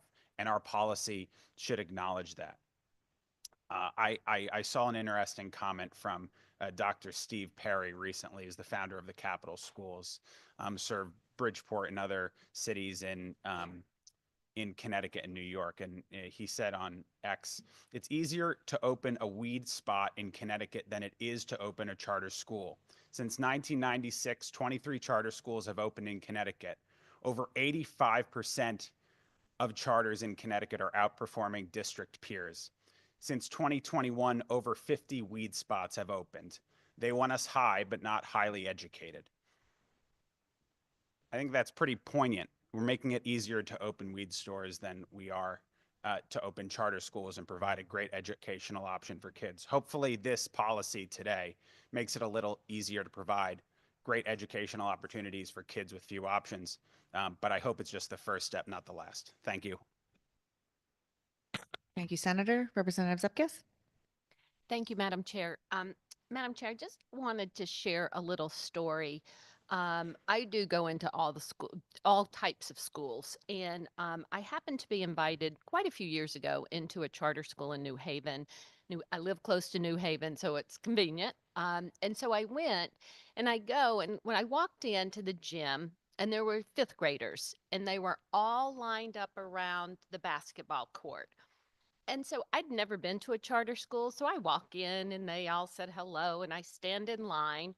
And they had the students, not the teachers, but they had each student call out somebody and brag on them. And the student would have to go to the middle of we would all be around and they would go right to the center. And one student said, I walked in the middle of it, but one student pointed out a little girl to come forward And this little girl got recognized because she read like 2,500 pages over the summer. And we all did a roller coaster or we did a wave, like they would pick what you wanted to do. And I thought, how great is that? And it wasn't the teachers doing it. The teachers, of course, had the students doing it. So the students were bragging and recognizing other students for their success. And so another little girl got called up and they were bragging. I forget what it was, but same kind of thing. She had accomplished something and she had her head down, and the teacher walked up and raised her head like, be proud, accept congratulations, and be proud of what you have accomplished. And I thought, oh my gosh, how great is that? And so, again, we did the roller coaster or the wave, whatever it was, And so I really was so impressed by the engagement of the students. So many factors that they were learning to appreciate each other. They were learning to accept gratitude and be excited for what they had accomplished. That builds so much in a child, as we all know. And so then, as I was getting ready to leave, a young man came up to me, this little boy, he was adorable, and he's like, oh, Representative Zupkis, and he shook my hand. He goes, thank you for coming to my school. And I said, I love your school. I said, what do you love about your school? And he says, I love everything about it, and I get to learn every day, and I have an opportunity to go to college if I want to. And I thought, man, how fantastic is that? Not every kid goes to college, and that's okay. I've even made mention to my daughter. She doesn't necessarily have to go to college. But the point is, they see a future. They see, and I've had good experiences in other schools, but this really made an imprint on me of the recognition that each child gives another and how they accept it. So again, it made an imprint on me, and I just wanted to share that. So thank you, Madam Chair. It's Thank you, strange. Representative. Oh, and Madam Chair, with that, we would like to put that on consent, please. I don't think that will be consentable for us. Thank you, though. I appreciate the offer. Representative Poulos? Thank you, Madam Chair. I appreciate the good story from my good colleague, Representative Zupkis, and just want to, for the general public, I've been in hundreds of schools across our country, publics, charters, magnets, and those same stories I have witnessed in our good public schools in Connecticut and beyond our state. And so I just don't want the general public to think that those are unique to charter schools. Thank you. Thank you, Representative. All right, seeing no other discussion, I just want to also thank people for coming to the table to work on this. I think we have a system and a status quo in Connecticut around our charter schools that isn't working well for us. It pits our players against each other when the goal is to provide a high quality public education to every child. And I think this is a step in the right direction to increase transparency and collaboration and accountability. And we are committed to continuing to refining this language to get everybody to a place where they feel comfortable, but really grateful that, folks who for a long time have been adamantly on opposite sides of this issue. We're willing to come together and have what are difficult conversations around deeply held beliefs and philosophies. So I just want to say I'm really appreciative we're having this conversation and the opportunity to discuss it. Representative Khan? Yes, thank you. So I just wanted to, I know that there was, I guess, a statement that there was union support behind this language. From what members were told, that was not the case. From one of our unions, AFT, that was not the case. And from the other union, CEA, which is my own union, was that this specific language was not all that they agreed with. And so I just want to be clear that that's what we as members heard. I don't know if there was something else said elsewhere, but that is what we were told. I myself, as in previous years, my concern is really just around that when we remove legislative authority, that there is no publicly elected body that is making that decision, and I have a problem with that. If we were to transfer that onto a local board of education, I could support that. But I think that it's very important when we're talking about public dollars being allocated. And while this doesn't say that necessarily it's state dollars, it still allows for public dollars to be used. I think that we need to have some public body that would oversee it. So I'm going to be voting no today for that specific reason. Thank you. Thank you, Representative. All right, seeing no other discussion? I Madam- have my hand up. Oh, I'm Eh, sorry. Amy. Senator Kushner? Thank you, Madam Chair. I too will be voting no today. I do believe that there are problems with the language, the substitute language as it exists. And I too have been advised by both teachers' unions that the language is not acceptable as written.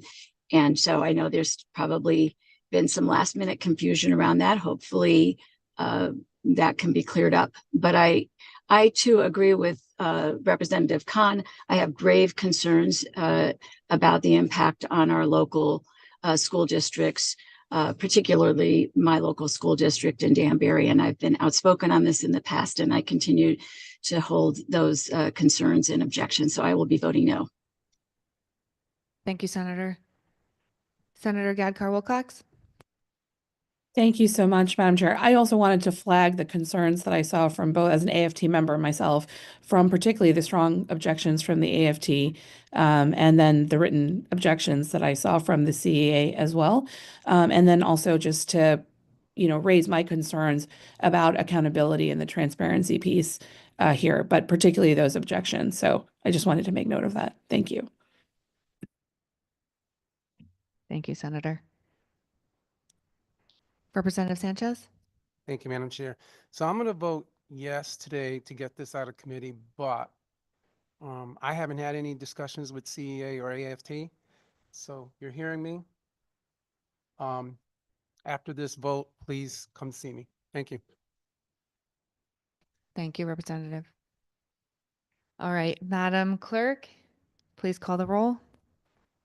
A motion has been made and seconded to JFS to appropriation agenda item number 5, Senate Bill 1349, and not concerning the charter school approval process.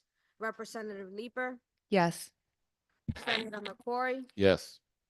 Senator Berthel, Yes. Representative Subkis, Yes. Senator Winfield, Representative Brown, No. Representative Anderson, Yes. Representative Arseno, Arseno, yes. Representative Biggins, Biggins votes no. Representative Belinsky, Minsky's a yes. Representative Candelaria, Representative Carney, Carney votes yes. Representative Comey, Yes. Representative Constantine, Constantine votes yes. Representative Corpus, Corpus votes yes. Representative Dauphiné, Dauphiné votes yes. Representative DeFranzo, No.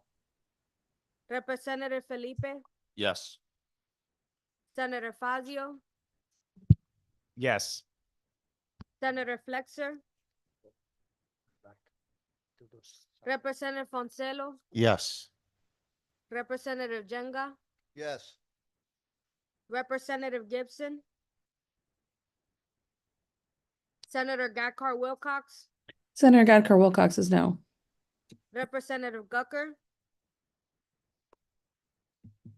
Representative Haynes, Representative Howard, Yes. Representative Johnson, Representative Kennedy, Kennedy votes yes. Representative Khan, No. Senator Kushner, Senator Kushner votes no. Representative McGee, Rep. McGee is no. Representative Menapace, Menapace is no. Senator Miller, Representative Parker, Yes. Representative Poulos, No. Representative Raider, Yes. Representative Reddington Hughes, Yes. Representative Roberts, Representative Roberts votes yes. Representative Emmanuel Sanchez, Representative Robert Sanchez, Robert Sanchez, yes for now. Senator Summers, Representative Smith, Smith, yes for now. Representative Stewart, Representative Wielander. Representative Wielander votes no. Thank you. Thank you, Madam Clerk. The votes will be open until 4 p.m. today.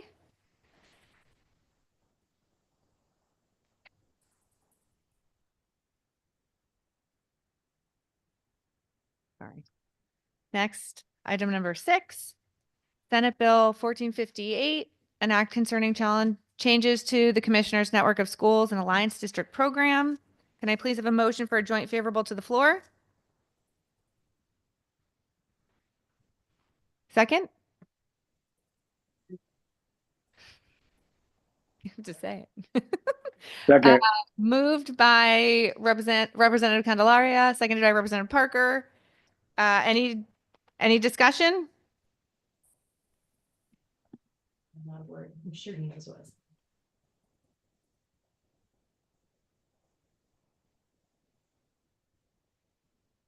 Representative Zepkis?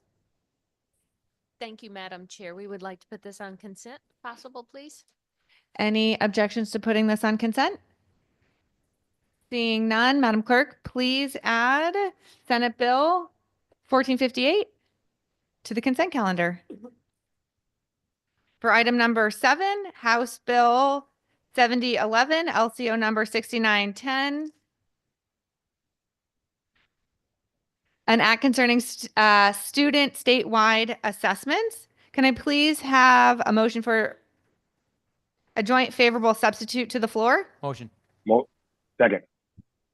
Made by Representative Poulos, seconded by Representative Candelaria. The changes in the substitute language are just to push out the implementation date to 2026. Any discussion? Senator Fazio? And this is House Bill 7011, Madam Chair. Okay. Correct. Did I say the wrong number? No, I probably wasn't listening closely enough.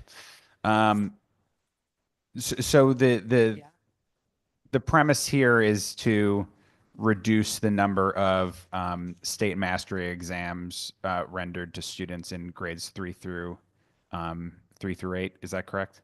That's correct. I'll be voting no on this today. I think that in order to know where we want students and student achievement to go, we have to know where students are. And all the examples of success stories in education across our country in the last generation, starting with the Massachusetts reforms in the 1990s, included effective assessments of student achievement, because when you assess where students are, you have a better understanding of what needs to be done, what interventions need to take place for students who are struggling, and what is working in our schools. The sad fact is that student achievement in Connecticut has fallen. It's fallen since COVID, and that has especially afflicted students in lower income districts. The restrictions on in-person learning were horrific and highly regrettable. But unfortunately, student achievement's actually fallen in Connecticut for longer than that. According to the nation's report card, our scores in Connecticut are below where they were in 2012, whereas across the nation they've risen. They rose slightly from 2012 to 2019. Putting our head in the sand and ignoring where our students actually are in learning, and ignoring the evidence of what's working, what's not working, what changes need to happen, who needs help, how we can help, what works, what doesn't, is not going to get us closer to reaching the highs that we had achieved over 10 years ago and going further. I think this state should have the best school system in the entire country. We should aim for the best. We have all the resources necessary to be the best, but we are going to need to have high standards, and we're going to need to assess how we're doing in order to get there. So this will be a no for me today. Thank you. Thank you, Senator. I will just say, I don't think reducing our annual assessments to semi-annual assessments, as we did before No Child Left Behind was instituted, means we're putting our head in the sand or ignoring the needs of progress of our students. We've been assessing them annually for over 2 decades and have yet to close one gap with that data. And so that's why we are continuing to explore opportunities to enable more time and autonomy for our districts to meet their students' needs. Representative Haynes? Thank you, Madam Chair, and I appreciate your comments right there. I do think that we're spending a lot of money on the reading curriculum right now, and I think what we need to do is make sure that it works. And I don't think that waiting until 4th grade is a good idea. So if there was anything to test, I firmly believe that we need to test these kids sooner on reading for the simple fact of what the chairman of the committee has said, that apparently, according to his numbers, 34% of the kids in 3rd grade can only read 3rd grade level, and the rest of the kids cannot. I went back to check my district, and one of my towns is at 50%. I don't think that's a win. I think it's terrible, and I think we need to fix this, and to not test them until 4th grade, that is so far down the road. We need to test these kids in 1st grade and 2nd grade and 3rd grade. We need to make sure that these kids can read. And that is going to be the biggest thing that we need to do. So I am definitely a no on this bill. I understand that we test a lot, and there's tests at the local level as well, but we need to be accountable, and the state needs to get these, these schools and districts accountable, and we need to do it at the state level to make sure these kids read, and we're not doing it yet. So I don't know what it's going to take, but I don't think we should stop testing altogether until 4th grade. I think that's way too late. So I'm going to be a no. Thank you, Representative. Representative Zupkis? Thank you, Madam Chair. I remember in the hearing there was some discussion about over testing and all these things, but my good representative brings me to a question. Because of Right to Read, and it is assessed in 3rd grade on 3rd grade reading levels, how will that be assessed now? I don't know a single district that's not doing multiple assessments, interim assessments and cumulative assessments in district. And I think the unanimous testimony we heard from our districts are those are the assessments that are actually guiding instruction. The Smarter Balance assessment at the end of the school year, you're not getting that data until August. So that's a summative assessment that you do once at the end of the year. You need to be doing those in district real-time assessments with your students to understand instructionally where they're at, what they haven't learned, what you need to reteach, and how if some kids need to be pushed further ahead, you have the in-classroom information to do that as well. The Smarter Balance assessment is at the end of the year, and again, you get that data in August at the earliest. So it's not driving instructional change. So the data that I want to see for the reading programs that just got implemented this year that I'm chomping at the bits to see, will the testing that's done at the end of the year, will that data be used by the Department of Education for the Right to Read? Not sure I fully understand your question. The Smarter Balanced Assessment is based off Common Core standards.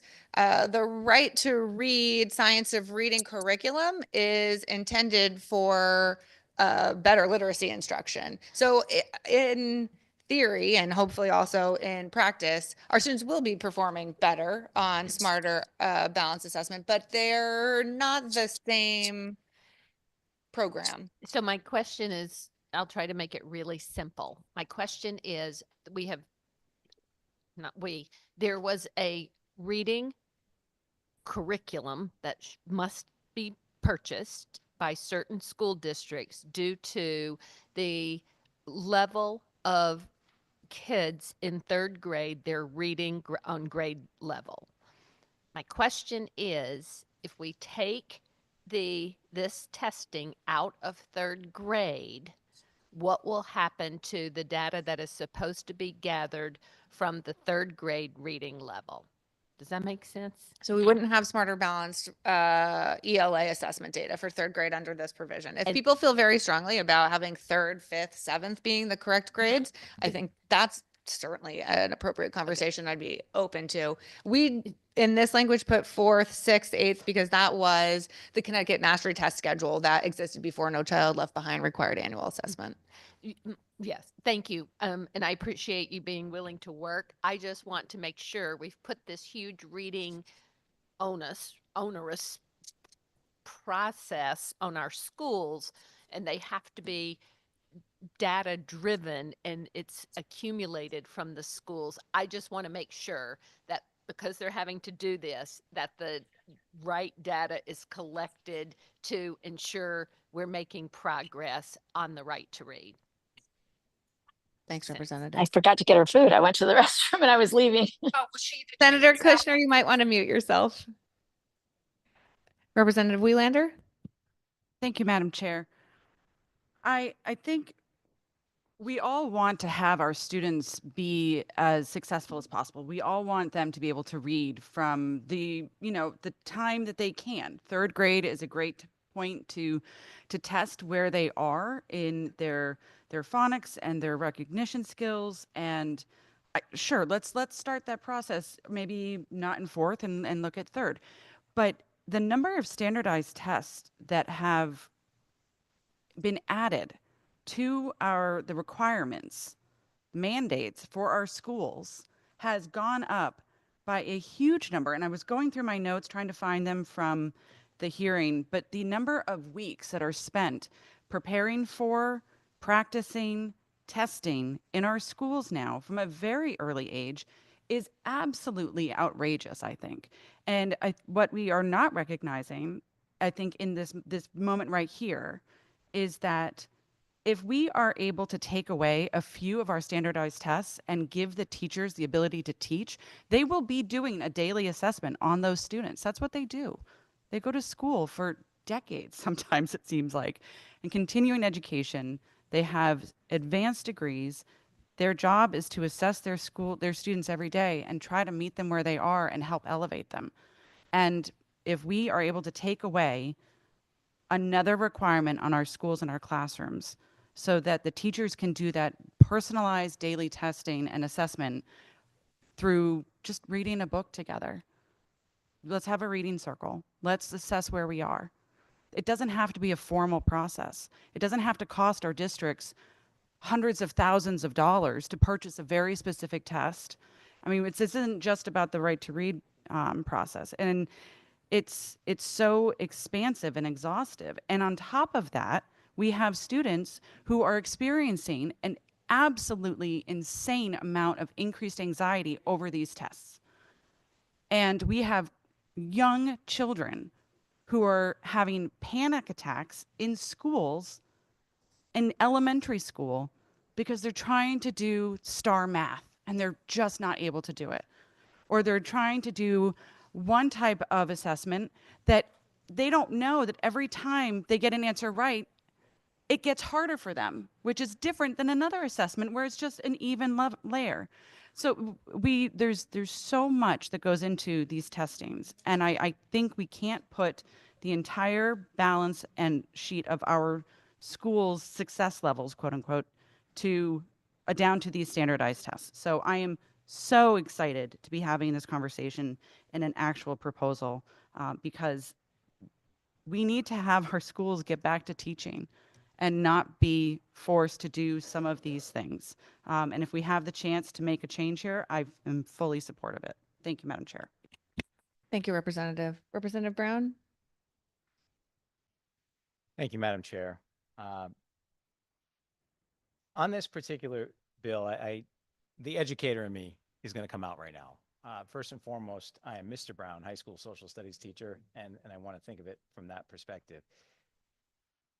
We are concurrently today addressing two bills, one of which would decrease the amount of state standardized testing and also disconnected youth. And there is a direct correlation between those two things because the over-reliance on testing in our classrooms has cost us some joy in teaching and learning. And when you take that joy out of the classroom because the pressure is on, whether it should be or not. The pressure is there. The pressure is felt from a district level administrator down to building level administrators, down to classroom teachers and paraeducators. The stress and the pressure is there. And so that takes an awful lot of the joy out of teaching and learning. And what that has done, to speak to my good colleague's point, has created this level of stress and anxiety in students, which affects the outcome of their data anyway. So I always take those test scores with a grain of salt at the end of every year, including with my own children, because I know the pressures they are under.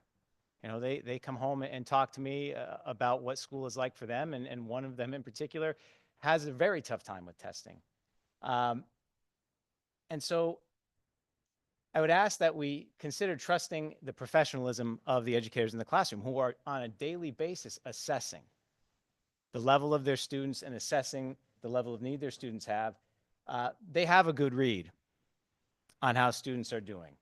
And so I think also this would get at solving another one of our problems, which is that teacher shortage. Because aside from pay and all the other things that might make a teacher want to be in the classroom, that respect for their professionalism would go a long way. And I think that in this bill and taking testing a little bit more out of the equation, not that it's not valuable at all, but that it can't be the be all to end all of education. That if we get away from that, we get back to the joy of learning, you might actually see those test scores go up. And so I couldn't be more happy to support this bill today. Thank you, Representative. Representative Carney online. Thank you very much, Madam Chair. I was just wondering about the last change in the legislation about notifying parents. I guess currently, if a student scores poorly, is there no requirement that a parent is supposed to know that? Regardless of outcome on the assessment, we haven't currently required parents to receive their students' data and the results of their assessment. So we are now. Okay. No, I think that's a good change. No, I appreciate this bill. I mean, I was in school when I guess the mastery, I don't remember, but the mastery tests were more limited. You know, I'll support the bill today. You know, I'm not so sure that this is a primary reason for students' anxiety. I would say more going to bullying and social media, but I do think this is a good change. And hopefully the requirement for parental notification will make a difference because regardless of how many tests or whatever, scores have gone down. I'm not sure that this is going to change that. I'm hoping it will, but getting parental involvement is key. And hopefully when parents see their scores and if they're not very good, some action can be taken. So thank you very much. Thank you, Representative. Representative Haynes. Thank you, Madam Chair, for indulging me on a second question. But real quick, how does this conflict with federal law right now as far as testing? And if it does, can we do this?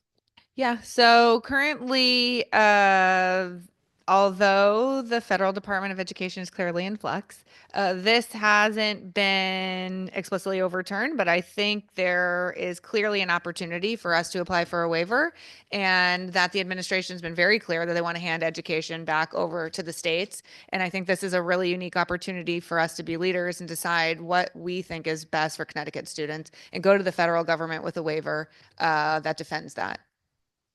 Okay, well, thank you. I appreciate that. And I appreciate your answer on that. And I think you're absolutely right, is that if this is our opportunity to take, I think we should keep working on it and figure out what we're going to do about these kids and getting them to read.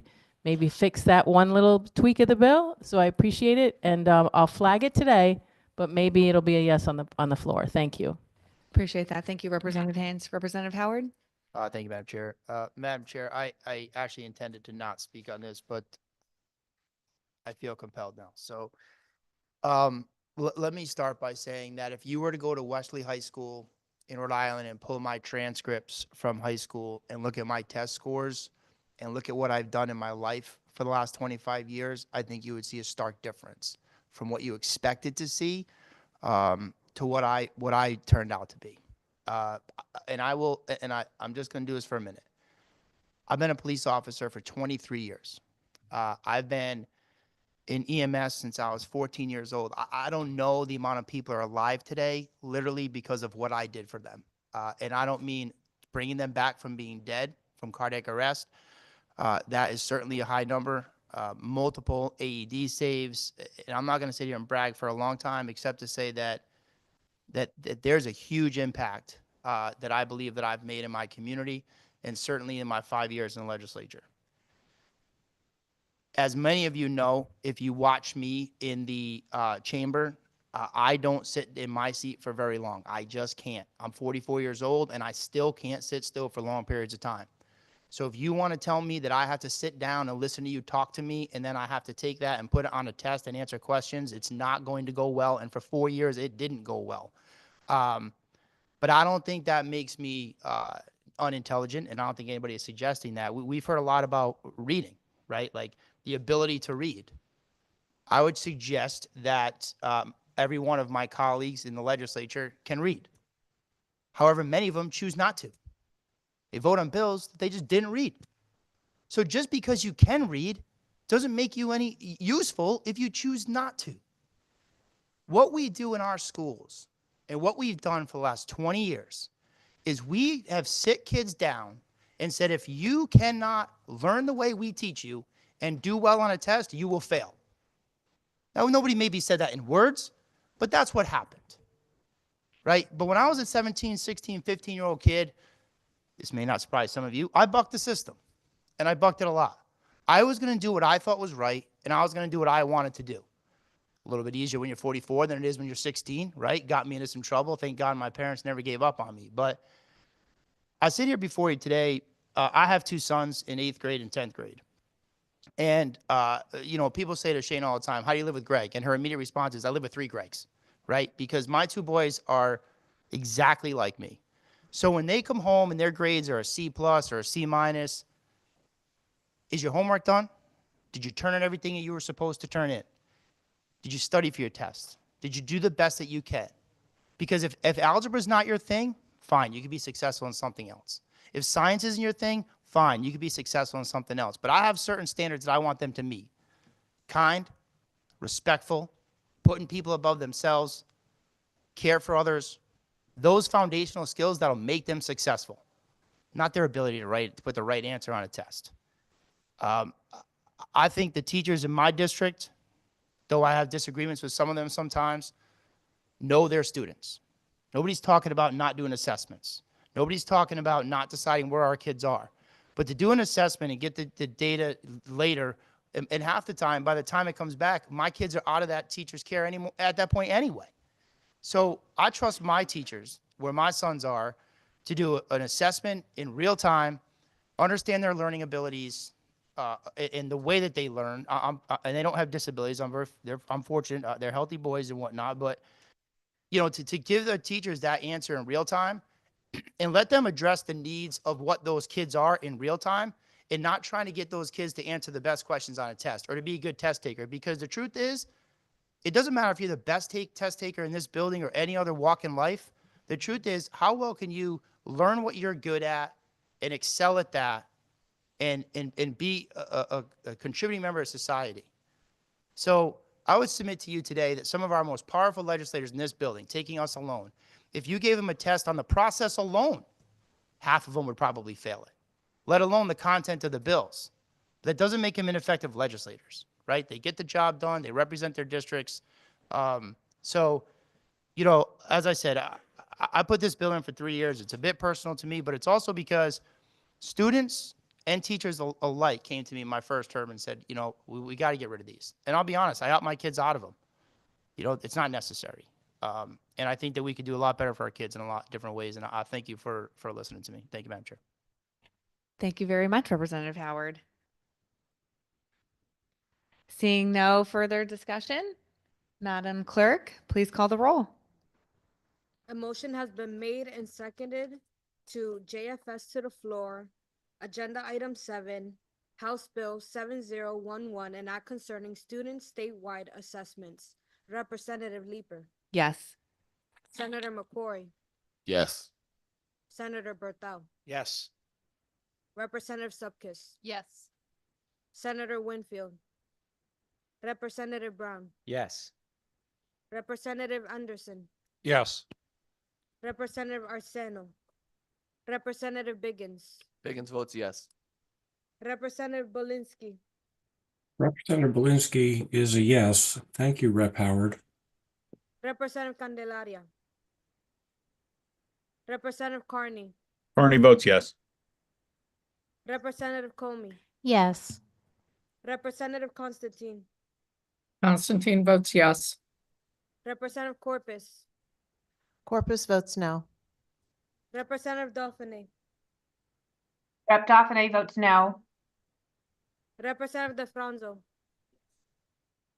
Representative Felipe, Senator Fazio, No. Senator Flexer, Representative Foncelo, Yes. Representative Jenga, Yes. Representative Gibson, Senator Gacart Wilcox, Representative Gucker, Representative Gucker votes yes. Representative Haynes, I'm going to vote yes, but let's check on our third graders. Can we keep working on it? Thank you, Rep. Howard. Representative Howard, Yes. Representative Johnson, Representative Kennedy, Kennedy votes yes. Representative Khan, Senator Kushner, Representative McGee, Rep. McGee is yes. Representative Menapace, Yes. Senator Miller, Representative Senator Park. Miller votes yes. Thank you. Sorry, Madam Clerk. No worries. Representative Parker, Representative Poulos, Yes. Representative Rader, Representative Reddington Hughes, Representative Robert, Representative Roberts votes yes. Representative Emmanuel Sanchez, Representative Robert Sanchez, Senator Summers, Representative Smith, Smith votes yes. Representative Stewart, Representative Wielander. Representative Wielander votes yes. Thank you. Thank you, Madam Clerk. Votes will be held open till 4 p.m. today. Next, we have agenda item number 8, Senate Bill 1288, LCO number 6766, an act implementing the recommendations of the Department of Education. Can I please have a motion for a joint favorable substitute to the floor? So moved. Second. Moved by Senator Corey, seconded by Representative Jenga. So there's quite a few changes in this S language. We've removed a number of sections. We specifically removed the section saying that reasonable costs equal actual costs. We removed the section exempting the Regional School Choice Office from FOI.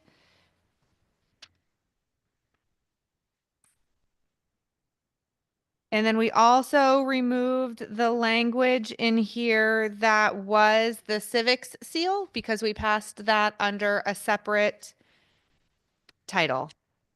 Is there any discussion? Seeing none?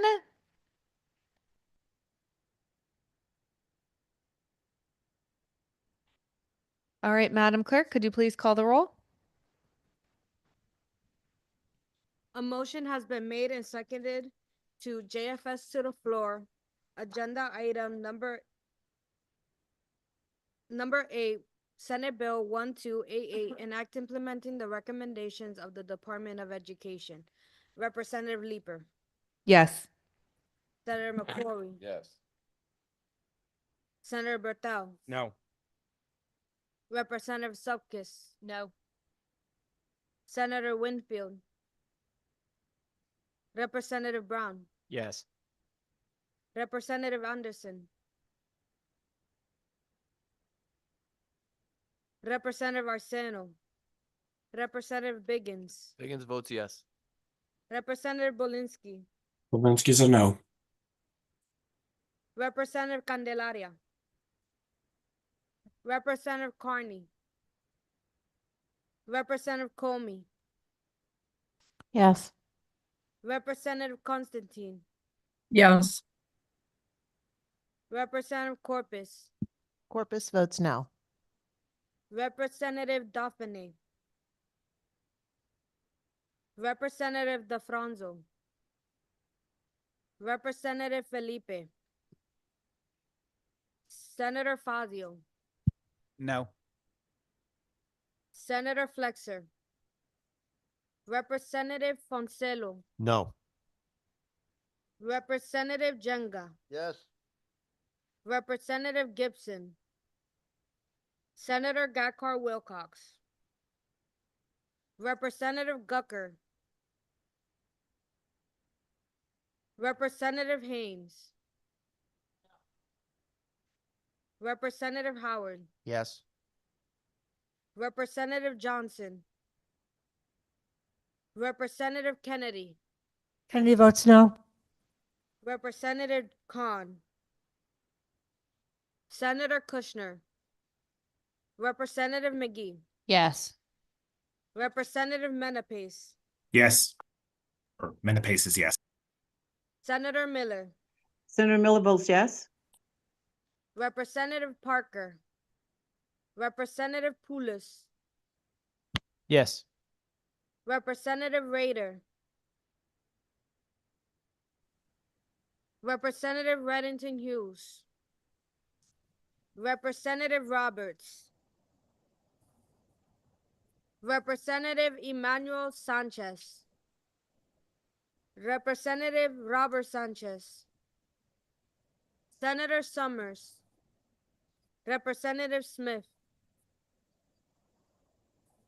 Yes. Representative Stewart, Representative Wheelander, Representative Wheelander votes yes.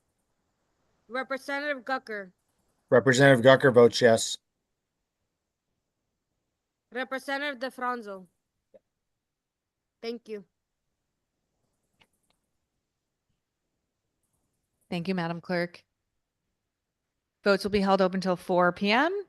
We're on to item number 9. We're getting there. House Bill 6921. Can I please have a motion for a joint favorable to the floor?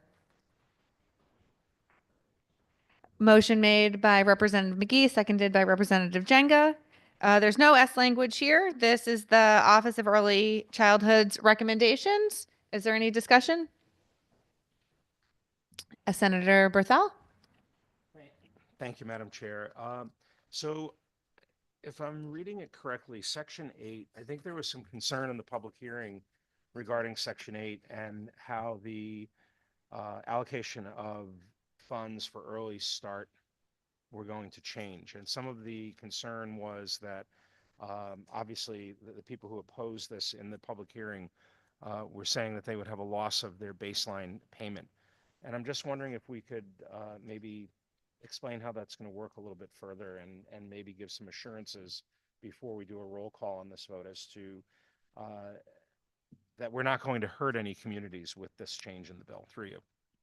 Thanks for that question, Senator. So it's my understanding that the Office of Early Childhood hasn't really done an assessment of the seats that they're funding through Early Start in quite a while. And they want to be able to ensure that the seats that are funded through Early Start are in proportion to the local community's need, so that we aren't funding empty seats in some community while we have a wait list in another community. So allowing for an evaluation to occur and for our seat placement to match the need in communities. Okay, thank you. I appreciate that answer and clarification. So I'm not having the bill in front of me. Well, having the bill in front of me without looking for it for the language. This would be this part would be implemented when? Is effective with the passage on July 1st? Correct, July 1st.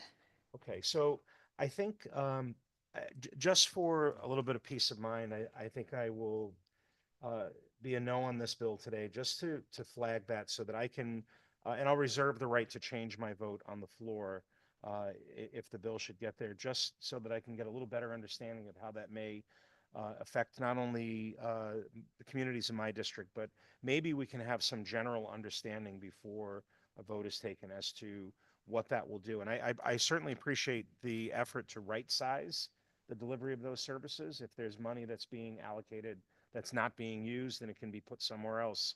But I'm just a little concerned about that. And there was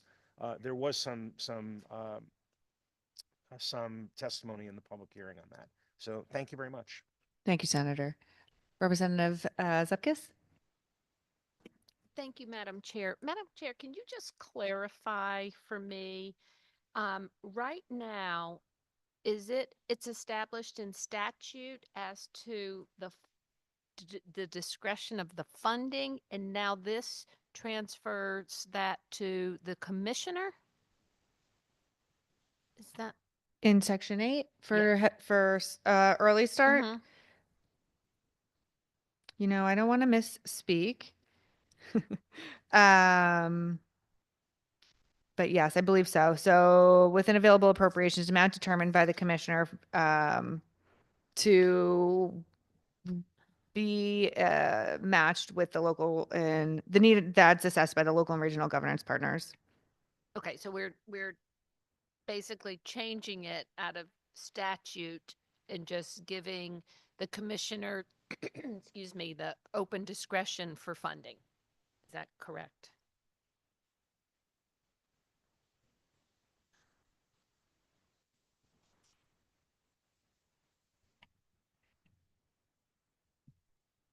I don't think we were previously stating exactly how much each local regional governance partner got. We're just now enabling the commissioner to have the flexibility to work with those bodies to assess the need and make sure the money is going where there is the need for the seats. Okay, can you tell me how that was done? Excuse me, I apologize. Can you tell me how that's done now without giving that discretion to the, how do we determine that now, the need? And how would it be different by the commissioner doing it? I guess is I'm just trying to get some clarity. So I think this is about the administrative funding and not about the baseline funding. But I don't want to misspeak about the current practice. So maybe we could circle back on that. Okay, thank you. I might just flag it. Sure. Just until we get some clarity on it. That's all. Thank you, Madam Chair. Thanks, Representative. Seeing no other questions, Madam Clerk, please call the roll. A motion has been made and seconded to JF to the floor, agenda item 9, House Bill 6921, an act implementing the recommendations of the Office of Early Childhood. Representative Leeper, Yes. Senator McCrory, Yes. Senator Berthel, No for a flag. Representative Zupkis, No. Senator Winfield, Representative Brown, Yes. Representative Anderson, No. Representative Arseno, Representative Biggins, Biggins votes yes. Representative Bolinsky, Levinsky is a no. Representative Candelaria, Representative Carney, Representative Comey, Yes. Representative Constantine, Yes. Representative Corpus, Corpus votes no. Representative Dauphiné, Representative DeFranzo, Representative Felipe, Senator Fazio, No. Senator Flexer, Representative Foncelo, No. Representative Jenga, Representative Gibson, Senator Gatkar Wilcox, Representative Gucker, Representative Gucker votes yes.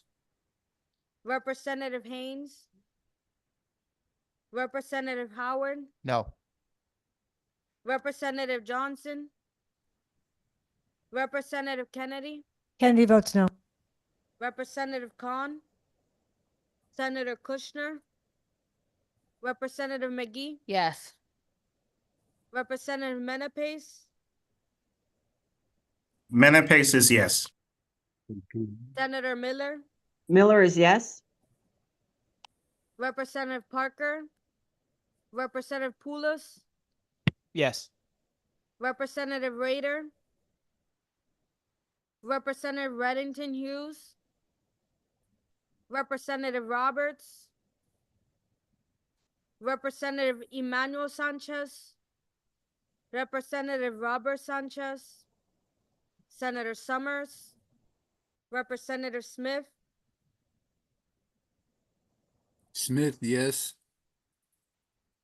Representative Stewart, Representative Wielander. Representative Wielander votes yes. Thank you. Thank you, Madam Clerk. The votes will be held open till 4. On to item number 10 on our agenda. Senate Bill 1244, LCO number 6859. An act making investments in in-district special education. Can I please have a motion for a joint favorable substitute change of reference to the Appropriations Committee? Second? So moved by Representative Candelaria and seconded by Senator McCrory.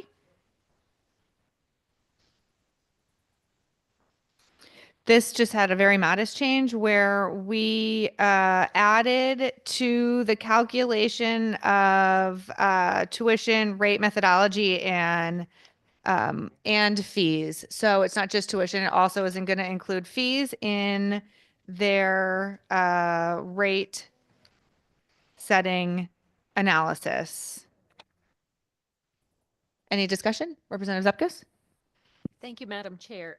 Madam Chair, first comment is we're working on this in the special ed group, and so I don't see the need to have it here because this is capping cost of outplacements and all of these things are of big concern and discussion. And so I'm not sure why we're moving this forward here when we haven't even seen what's going to be coming out of the special ed committee.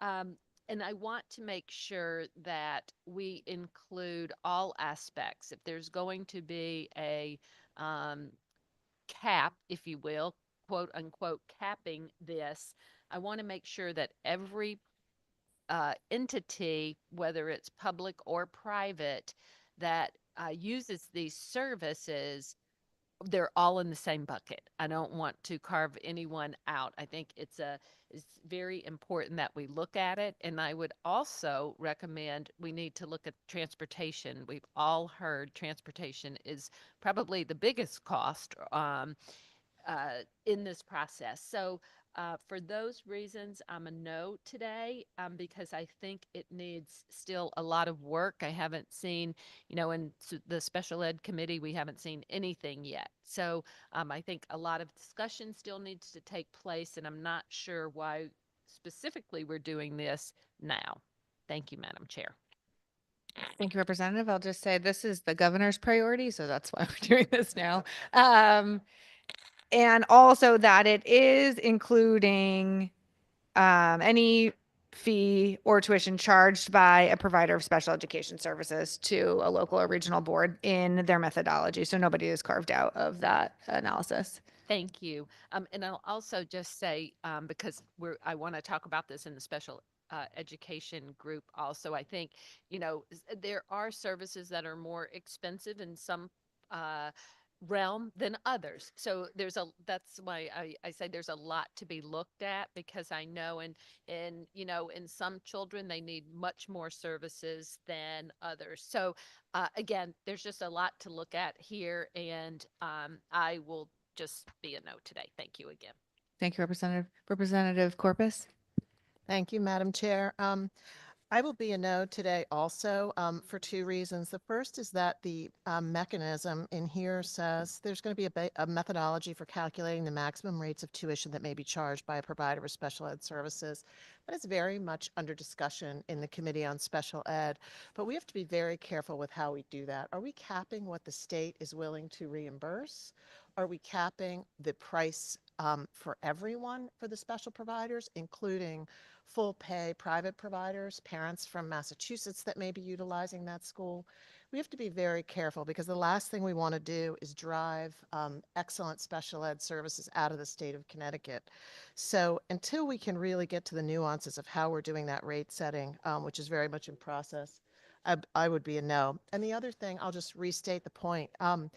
To me, it is not neutral and it's not semantics that we keep looking at little pieces of the special ed bill in this committee.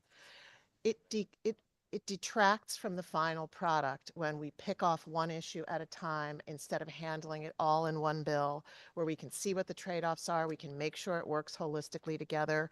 So I'm not saying it's anyone's particular fault, but I object to the process that the special ed bill is going down. So for those reasons, I'll be a no, but I do look forward to a robust and excellent special ed bill at the end of all of this. Thanks. Thank you, Representative. Senator Fazio? Thank you, Madam Chair. I appreciate the concerns of some of my colleagues. I just, if I do vote yes on this bill, I do want to clarify that I am only doing so because, first, I appreciate the contribution. We need to improve special ed policy in this state.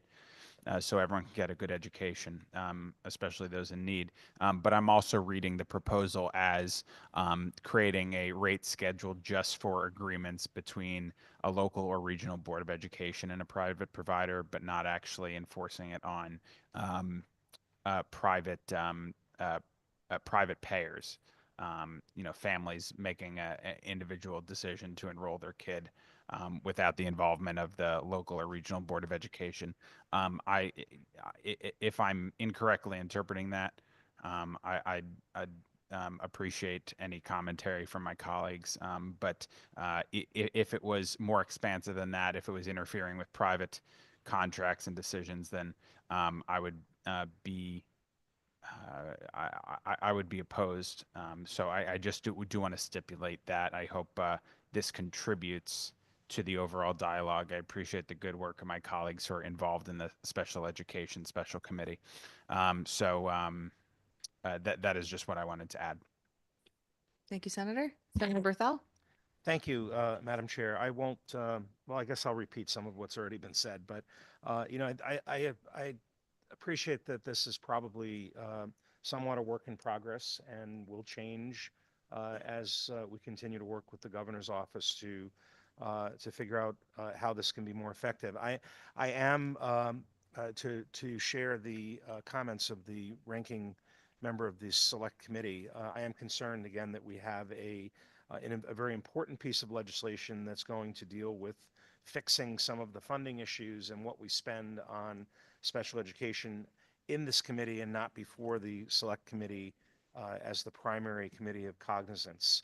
I'm also concerned when looking at some of the language with the potential impacts, and it's already been stated, on some of the nonprofit providers. So a flag for today with a no vote, but I look forward to, again, with all of these bills that are before us regarding special ed, to get to a point where we have begun to fix some of these very critical issues in the delivery of these services. Thank you. Thank you, Senator. And I will just add that this is specifically tasking SD to come up with a methodology. And so we should hope that it will be sufficiently nuanced and thoughtful to accommodate all of the unique differences we know that exist between providers and student needs. And also to Senator Fazio's point, this is specifically to analyze methodology for tuition and related fees that may be charged specifically to local and regional boards of ed, and not individual private pay parents are not included in this. Representative Corpus? Appreciate the second question. It just arose out of something you said, Madam Chair. Is it anticipated that all of these bills on special ed that we're seeing in this committee are really are they a little bit of a test drive of language that will ultimately be folded into the main bill? Because that's neither good nor bad. I mean, it may be good. It's a way to have the discussion, but I'm just curious as to whether that's a contemplated process. Yeah, absolutely. We won't be having separate and contradictory proposals going out to the floor. So the negotiations and conversations very much will continue after this JF meeting. Thank you, Representative. Representative Comey? Thank you, Madam Chair. As you know, I sit on the, not the Select Special Ed Committee, but the Legislative Committee, Connecticut State Advisory Council for Special Education. And I do just want to be cognizant of the fact that while our students, as you mentioned, Madam Chair, are they have individualized needs, and many of our districts are, and many of our parents have fought for, have had to outplace their children as a last resort. And we want to make sure that our schools, the intent of this bill, I think, is that our schools can also provide the services for that all of our special ed students need, but also there is a fine line to make sure that we do have the obligation and to provide the best education that we can for in the state of Connecticut. So I just want to recognize that balance, and I appreciate these conversations because we are the highest outplacement, highest cost of outplacement in the country. And these are important conversations that we need to continue having. So I'm just grateful to be on a committee that cares about all of our kids. So thank you so much. I will support it out of committee. Thank you. Thank you, Representative. Seeing no other questions or comments, Madam Chair, please call the roll. A motion has been made and seconded to JFS to appropriation Senate Bill, Agenda Item 10, Senate Bill 1244, enact making investments in district special education. Representative Leeper, Yes. Senator McCrory, Yes. Senator Berthel, No. Representative Supkis, No.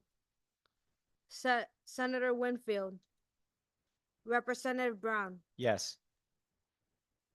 Representative Anderson, No to flag. Representative Arseno, Representative Biggins, Representative Belinsky, Linsky is a hopeful yes again. Representative Candelaria, Representative Carney, Representative Comey, Yes. Representative Constantine, Constantine is a yes. Representative Corpus, Corpus is a no, but also hopeful. Representative Dauphiné, Representative DeFranzo, Representative Felipe,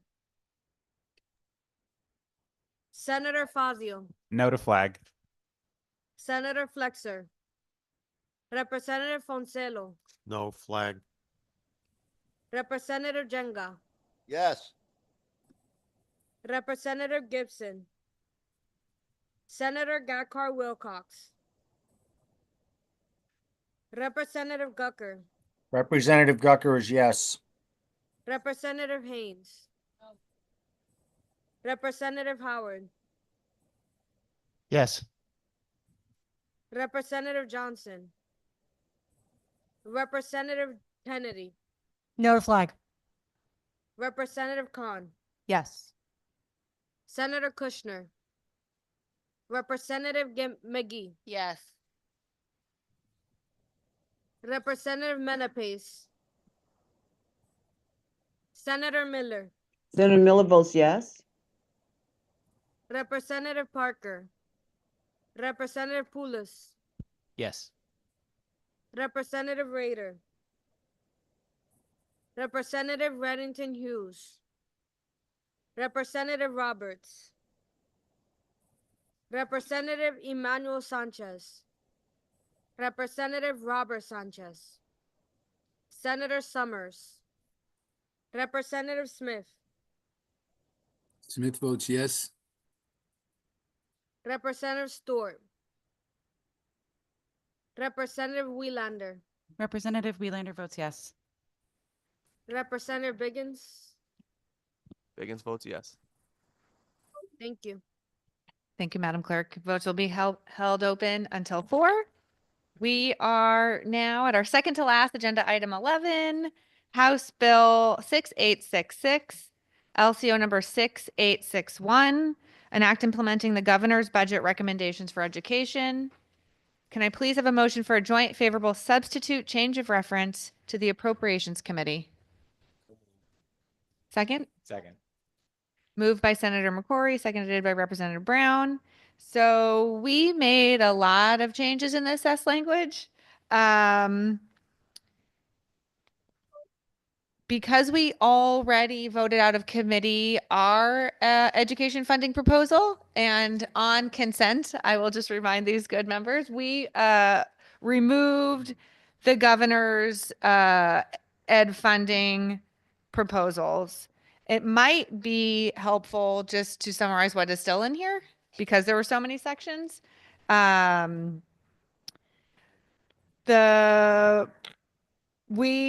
governor had also proposed reducing several of the grant and family services that are currently 6 separate line items into one line item with a reduction. We removed that component.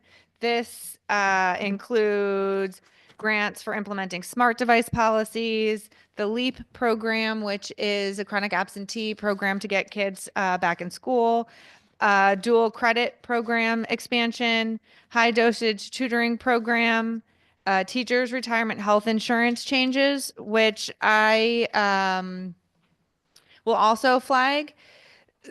I think the intent is to not change how much retired teachers need to pay into the system. The fund currently has a $270 million surplus that my understanding is the governor's proposal wants to pay down to reduce the state share from 1/3 in that health care fund to 1/4 while they're paying down the surplus. I have some reservations on that. I've also spoken with the Appropriations Committee, but if we remove that here, it leaves a $270 million hole, I think, in the budget. So I just think that needs to be a more thoughtful conversation with the Appropriations Committee, but I think this is very much on their radar. Nobody wants to impact our TRB, which is in a better place. We don't want to jeopardize that. So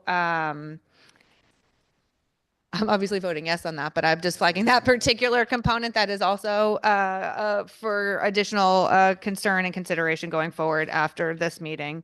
This includes the Head Start on Housing program and just make a clarifying change to OEC is not with an SD for administrative purposes only. Any discussion? Senator Berthel. Thank you, Madam Chair. Thank you. And I appreciate you taking us very quickly through the changes to the bill and all of what has come out and what is still in. I think I speak for most of my colleagues on our side of the aisle, so to speak, in that there is still a concern, and there will probably be no votes today as a flag regarding the potential fiscal note on this. Absent that understanding, I think that the concepts here are generally good. I think we agree conceptually that these are things that need to be done, but I think we'd like to know what it would cost before placing a yes vote on this. Thank you. Thank you, Senator. Any other discussion? Seeing none? Oh, sorry. was there? Representative Yes. Kennedy. Oh, I'm so sorry. No, Jill, please, I sorry. apologize. Okay. In section 9, where we are removing the TRB retiree health costs, where will that now be made up? Madam, to you, Madam Chair. Representative, I'm so sorry. Could you repeat that question? So in section 9, we are reducing the state share of the TRB retiree. Do you mind speaking into your mic? I'm so sorry. I'm still recovering from public health the other day.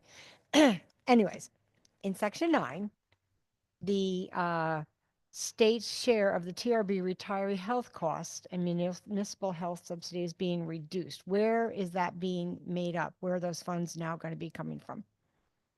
So that is going to be made up from the surplus that currently exists in the count. My understanding is their proposal wants to pay down that surplus to offset their contribution from a third to a quarter. And as I mentioned, I have some concerns with that, and I've raised them both to the governor's office and also to appropriations, but we kept it in here because I think that is going to need to be a bigger conversation. And I didn't think necessarily we wanted to make that determination today. Thank you, Madam Chair. I agree. I do have concerns and concerns with some of the other areas, so I will be a note today to flag. Thank you very much. Thank you, Representative. Seeing no other questions, Madam Clerk, please call the roll. A motion has been made and seconded to JFS to appropriation, agenda item 11, House Bill 686666, an act implementing the governor's budget recommendations for education. Representative Leeper, Yes. Senator McCrory, Yes. Senator Berthel, No. Representative Supkis, No. Senator Winfield, Representative Brown, Yes. Representative Anderson, No. Representative Arseno, Arseno, yes. Representative Biggins, Yes. Representative Belinsky, Polanski's a no. Representative Candelaria, Representative Carney, Representative Comey, Yes. Representative Constantine, Constantine is a yes. Representative Corpus, No. Representative Dauphiné, Representative DeFranzo, Representative Felipe, Yes. Senator Fazio, No. Senator Flexer, Representative Foncelo, No. Representative Jenga, Yes. Representative Gibson, Senator Gakar Wilcox, Representative Gucker, Representative Gucker votes yes. Representative Haynes, Representative Howard, No. Representative Johnson, Representative Kennedy, Kennedy votes no. Representative Khan, Senator Kushner, Representative McGee, Representative Menepes, Senator Miller, Representative Parker, Representative Poulos, Yes. Representative Rader, Representative Reddington Hughes, Representative Roberts, Representative Emmanuel Sanchez, Representative Robert Sanchez, Robert Sanchez, yes. Senator Summers, Representative Smith, Smith, yes. Representative Stewart, Representative Wielander, Representative Wheelander votes yes. Senator Miller, can you hear me? Yes, thank you. Senator Miller votes yes. Thank you for coming back to me, Madam Clerk. Thank you. Thank you. Thank you, Madam Clerk. The votes will be held open till 4. And now we have reached the final item on our agenda. Item number 12, House Bill 6867, an act creating the Universal Preschool Endowment. Can I please have a motion for a joint favorable change of reference to the Appropriations Committee? So move. Second. Moved by Representative Felipe, seconded by Representative Wielander. We don't have any S language in here. This is the governor's priority proposal for creating a universal preschool endowment. Senator Berthel. Thank you, Madam Chair. For essentially the same reason, concerns about ultimately, even though we have the prescription here as to how this will be funded, I think I'll flag this today, and probably my colleagues will flag it today with a no until we get the bill back from the Appropriations Committee. Thank you, Madam Chair. Oop, wrong button. Thank you, Senator. Senator Fazio? Thank you, Madam Chair. I will also be voting no on this today. First as a legislator, and I know the feeling will be shared by some of my colleagues, that I take our constitutional prerogatives seriously and believe that we should be involved. In fact, we should be the first movers in decisions to spend taxpayer dollars. There's a reason that in state and federal constitutions that power lies with the branch of government that is closest to the people and not with the executive branch. This proposal would give the executive branch the authority to spend hundreds of millions of dollars without checks from the legislature. And I see that as a serious surrender of our powers here in the legislative branch. We deserve, and the people deserve, to have us involved in the expenditures of hundreds of millions of taxpayer dollars, not least of which because we can help with those decisions. But I think wholly giving up those powers in an endowment fund will be to the detriment of the state and the constitutional balance of powers.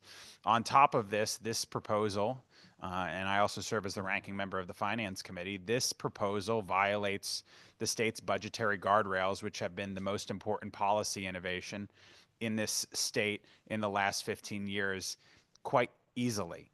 They have enabled us to avoid major tax increases since 2015. They have enabled us to deliver a slight tax cut. There were people who ran for state office, both parties, who did so in support of those budgetary guardrails. And here we have a major proposal that would violate them. It would enable us to spend more year over year than the increases in household income growth. Those are our taxpayers spending more than taxpayers see their household income growth increase is a bad policy, in addition to a violation of that bipartisan agreement in 2017. It also makes it also undermines our ability to pay down the vast pension debt that we have in our state, including the teacher retirement pension debt. That makes it less likely that teachers can get paid back. It makes it less likely that they should feel secure in their retirement in this state, and they deserve to feel secure in their retirement in this state.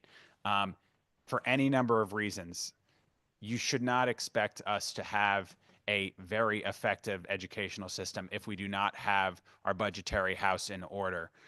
This will undermine the financial and budgetary and economic underpinnings of our entire state, which will undermine the ability to educate and provide for the long-term benefit of every family and every student in the state of Connecticut. For those reasons and more, it's an easy no vote.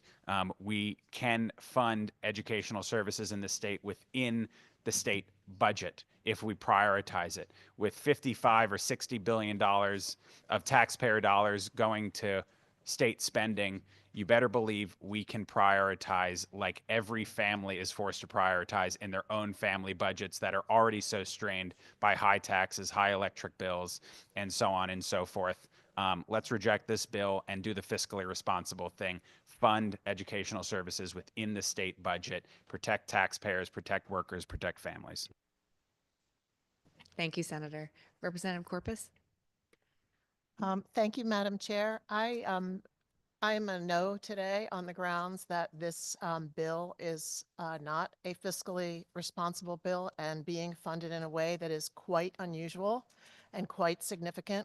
We have two bills in this committee this year related to the Universal Preschool Endowment. One we voted on this week was SB 1, and this is the second one. And SB 1 required, if you'll recall that dialogue, a 3/5 vote of the legislature to pass.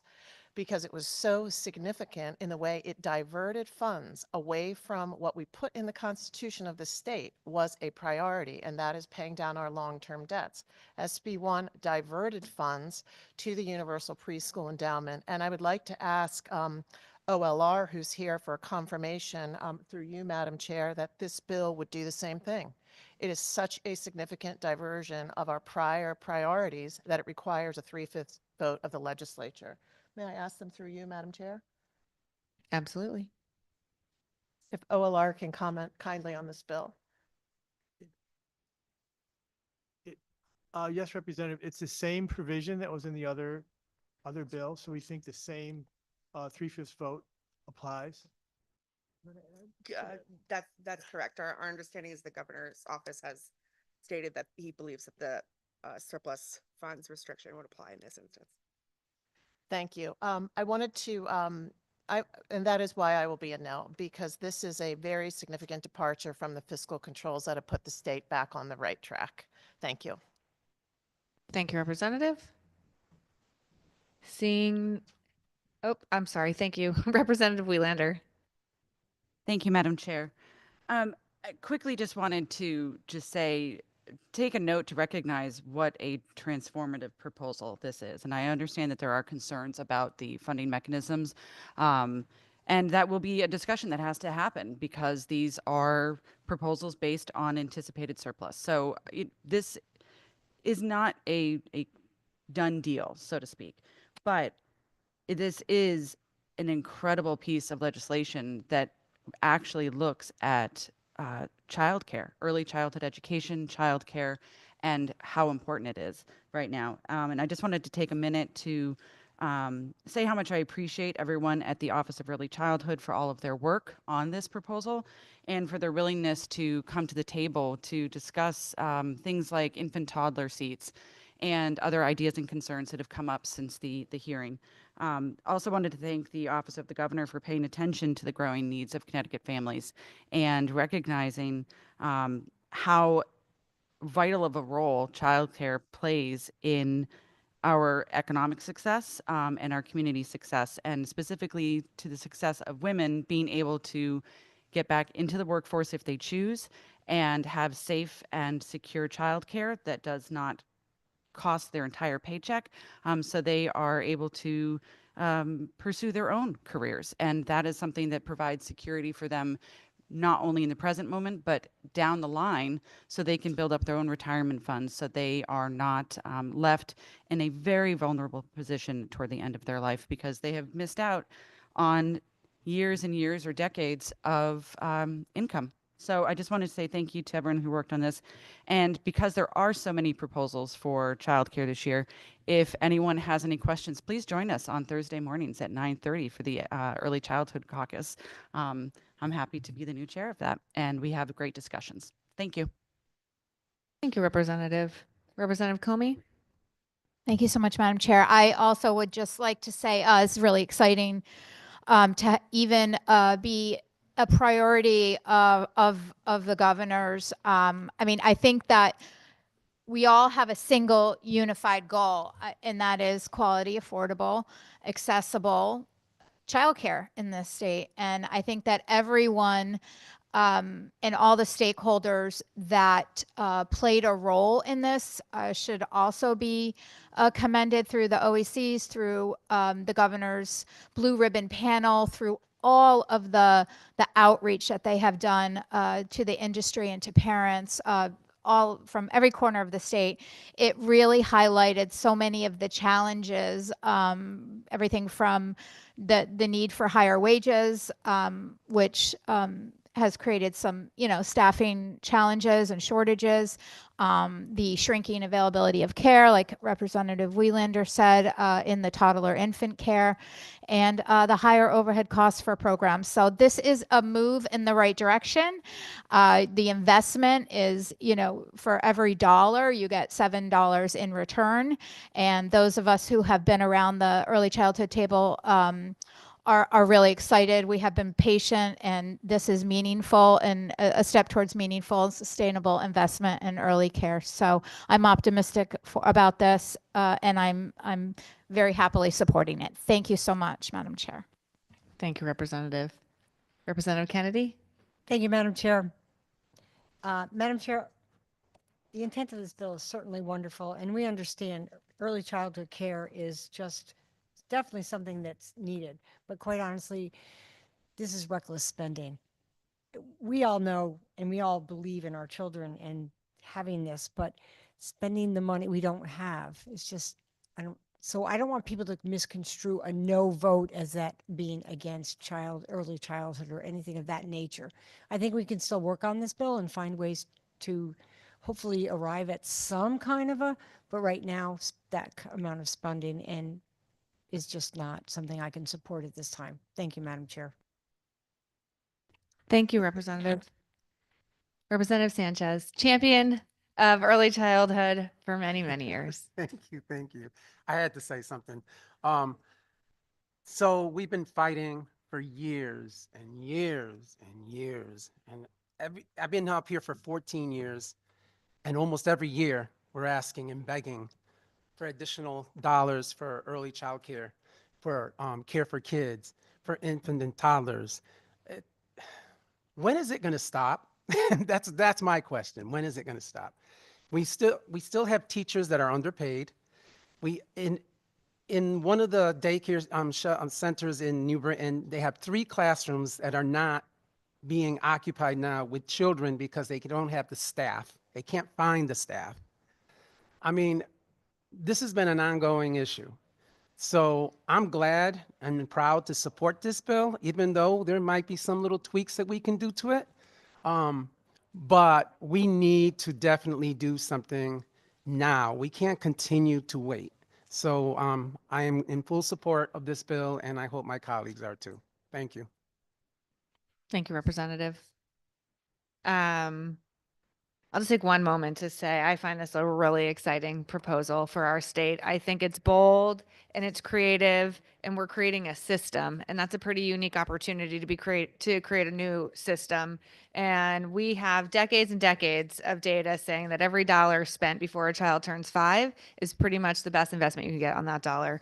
And we also have a unique opportunity with $300 million ARPA surplus, ARPA interest.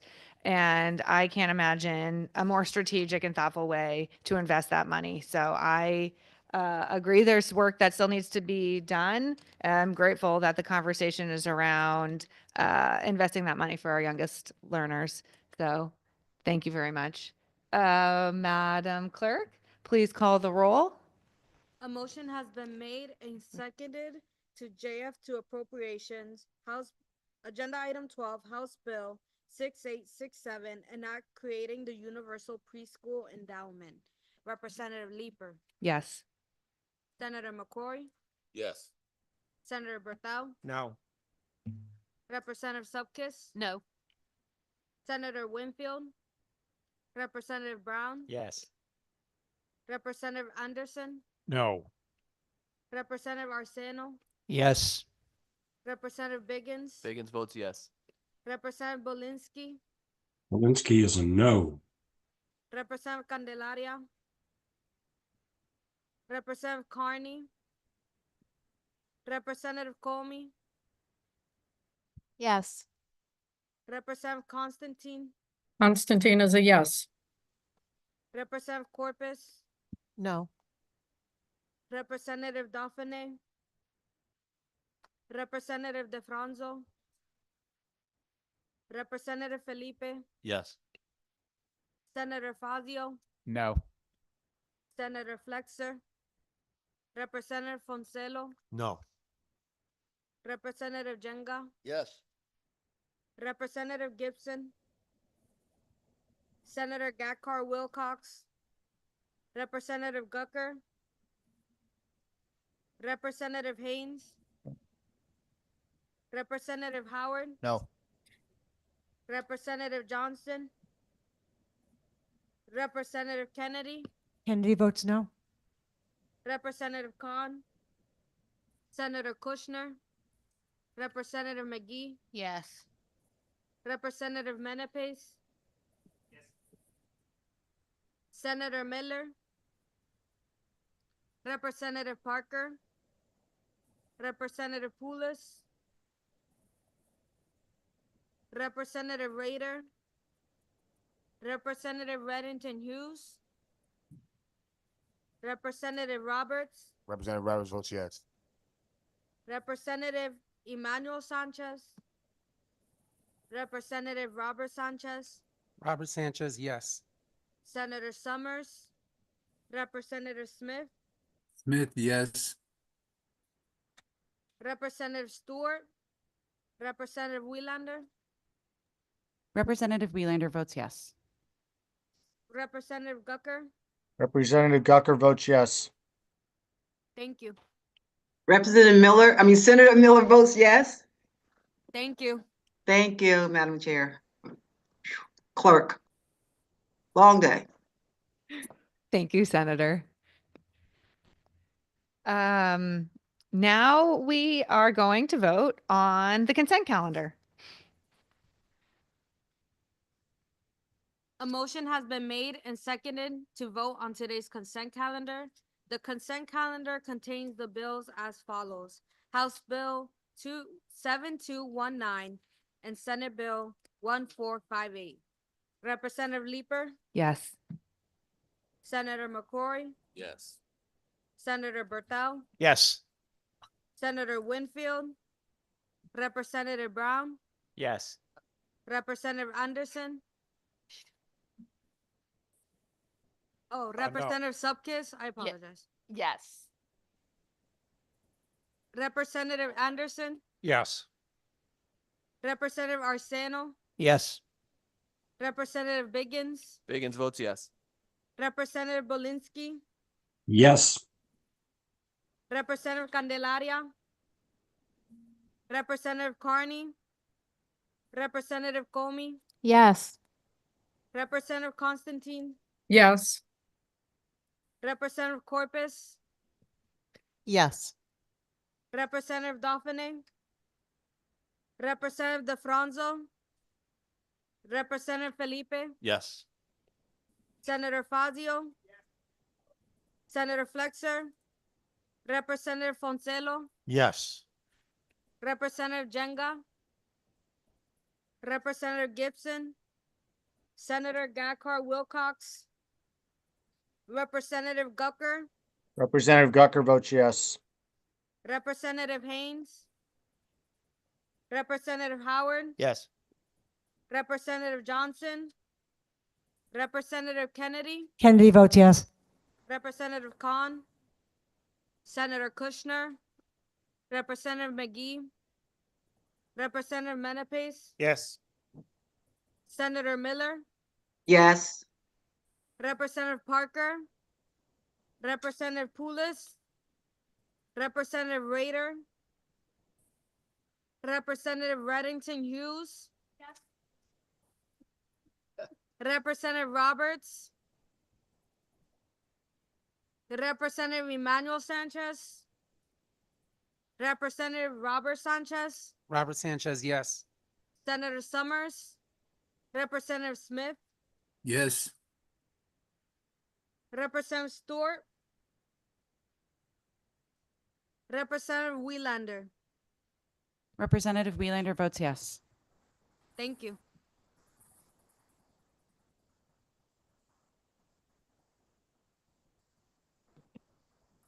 Just a reminder, votes will be open until 4.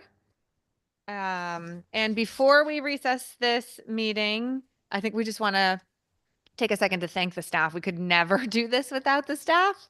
They're incredibly patient with us and generous with their time. And I'll just say, as a first-time chair, it's been such a pleasure to work with all of you guys. And I'm so grateful for your willingness to help educate me and your patience with me on the process and the support. And also want to thank Jazz, the world's greatest clerk, who has been flawless and just a real pleasure to work with. She ain't paying attention. She's still over there working. She ain't paying attention. I know. Okay. And so if all of you have a moment, I hope you also will take some time to thank certainly Jazz, but also all of the staff because they are the backbone to this work. And I'll hand it over to my good co-chair. I want to call out some of our staff. Jazz, a great job. First year here, she's not even paying attention. She's over there working like she always does. My co-chair, thank you. You did an outstanding job your first year here. So the staff, the great staff that work so well together, the great staff of the Education Committee. I'm gonna name you out, call you out. Jazz, we already mentioned Maxine and Tucker Carroll. Thank you for all your work and your assistance. LCO attorneys, we have we have a workhorse and we have a show pony. And you know who you are, CC the show pony and Noreen the workhorse over there. We have the best researchers in the world, and John and Heather. Thank you all the work you've done, making sure we have all the notes we need for our hearings. We have Janelle Moneybag Stevens. Thank you for all the work you do and your team of philanthropists, including the new person, Candace from Utah. Thank you, Candace, for picking up the slack. I also have an Eric and Lindsay who I don't know, but thank you for what you have done and will continue to do. Our policy folks, Emily, thank you from the House Dems. Emily, for all the work you have prepared for us. And Julia from the SDO, thank you for the work that you always do. I think she must have left. And last, we have Sarah Sandstone. Sarah, I thought you saw you here. I saw your new hair today. You got me confused, but thank you, Sarah, for being a part of all this process. And Big Chris Zab, thank you for your work. Again, this is a great opportunity for all of us to come together. You guys are great to come to work for. I look forward when I always have to have screening. I know we have the best screening process and the best people. So again, thank you for all your work. You made it happen, and we got through this session. Thanks. Oh, yes, of course, Senator Berthel. Thank you, Madam Chair. Thank you, Mr. Chair. I echo all of those comments. Representative Zupkis is new to the committee as well. It seems like the House flips more often than the Senate. I know Representative Bobby Sanchez is here. It's the first House chair that I served with on this committee way back when, Bobby. We had a lot of fun. But as was already said, thank you so much to all of you. Representative Leeper, good job in your first term as the House chair on this committee. It's an important place to hang out. By the way, most of my colleagues on the right apparently they're also all on public health because they all got up a moment ago and said, "I'm going to public health." So they're not. It wasn't that they didn't want to say thank you. So I'm saying that on behalf of all of us as well. Appreciate you all. Chris, you need to take that comment up after, maybe take it outside or something in the lobby and, whatever. It's But thank you, time Madam that Chair. somebody finally recognized my beautiful status and not just my work product. I love it. Thank you, Madam Chair. Thank you, Senator. And I just also want to thank you and Representative Zupkis. It's been a pleasure working with you guys. And I think if people could see sort of behind the scenes, that it's a very collaborative process and very cordial. And I think a example of a very well functioning Thank you. That's very kind. government. So thank you very much. All right. With that, we will recess the meeting until 4 p.m., at which time the votes will be closed and the meeting will be adjourned. Thank you. We are in recess.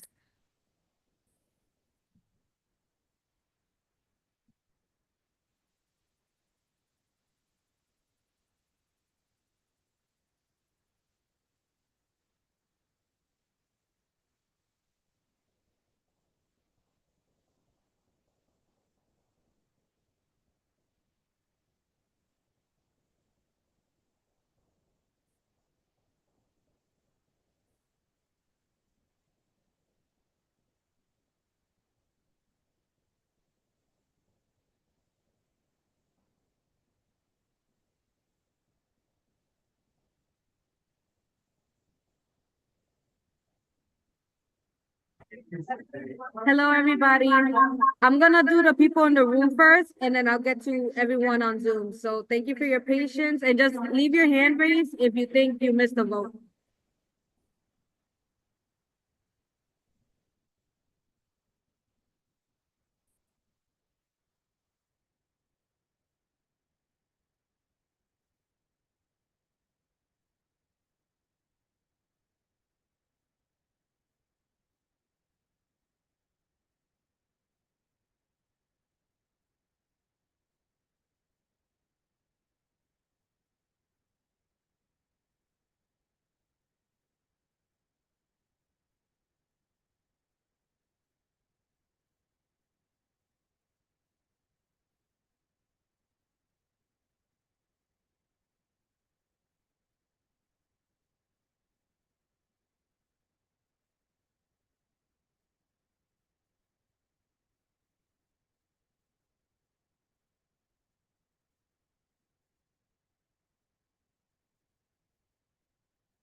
Okay, Senator Miller, let me check which ones I need from you and I'll let you know. I think it's number 6. I think I got them all. How would you like to vote on SB 1349 and not concerning the charter school approval process? Oh, yeah, I missed that one. That's the circle. Yes, Can you repeat your vote? Sorry. yes. Okay, thank you. And then I'm just double checking everything else.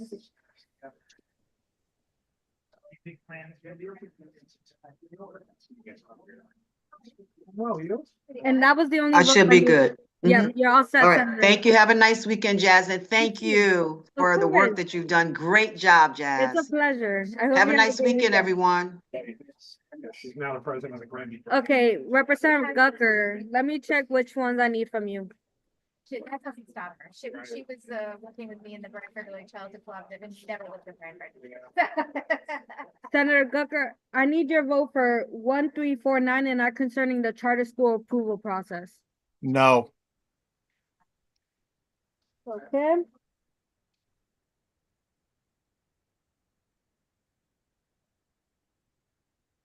The other day.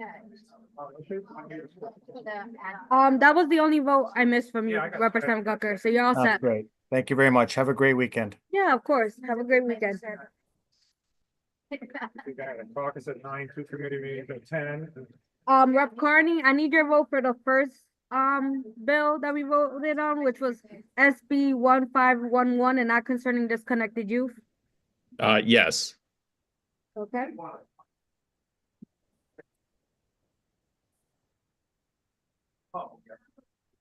And then I need your vote for SB 1288 and act implementing the recommendations of the Department of Education. Yes. Okay. Thanks, Jasper. Thank you. Yes. And then I need your vote for House Bill 6921 and act implementing the recommendations of the Office of Early Childhood. No. Okay. SB 1244 and act making investments in district special education. Yes. Do my other business, trying to get to 6866 act implementing the governor's budget recommendations for education. So I No. Can you repeat that? Thanks, Jackie. Okay. No. Okay. Thank you.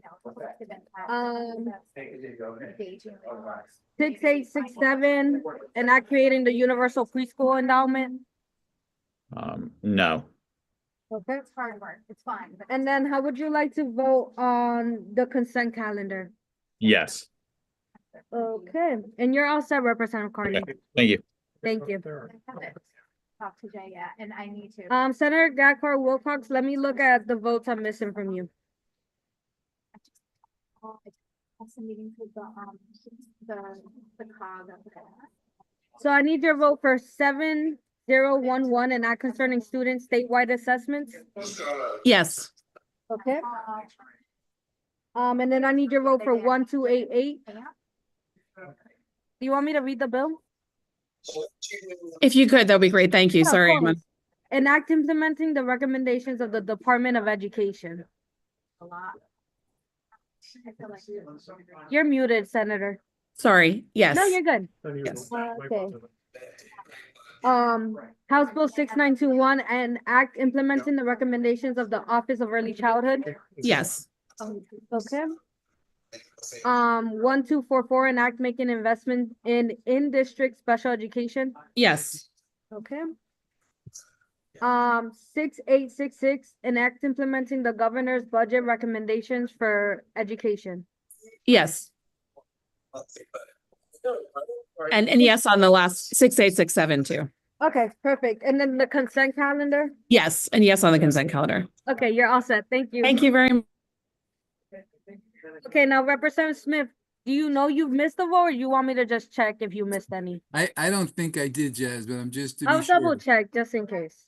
'Cause I got them all marked down here on my scorecard, but I didn't, the first one thought was a consent calendar. I'm not sure. went in to get help. And she came out. We went in, we drove her in, we walked in. Now she's leaving in an ambulance. You know, You're all set, Representative Smith. Thank you. Thanks, Jazz. Thanks for all your help. Yeah, of course. Have a great weekend. You too. Take care.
We checked this, we checked that. Representative Raider, are you there? Can you hear me?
Representative Poulis, are you still online by chance?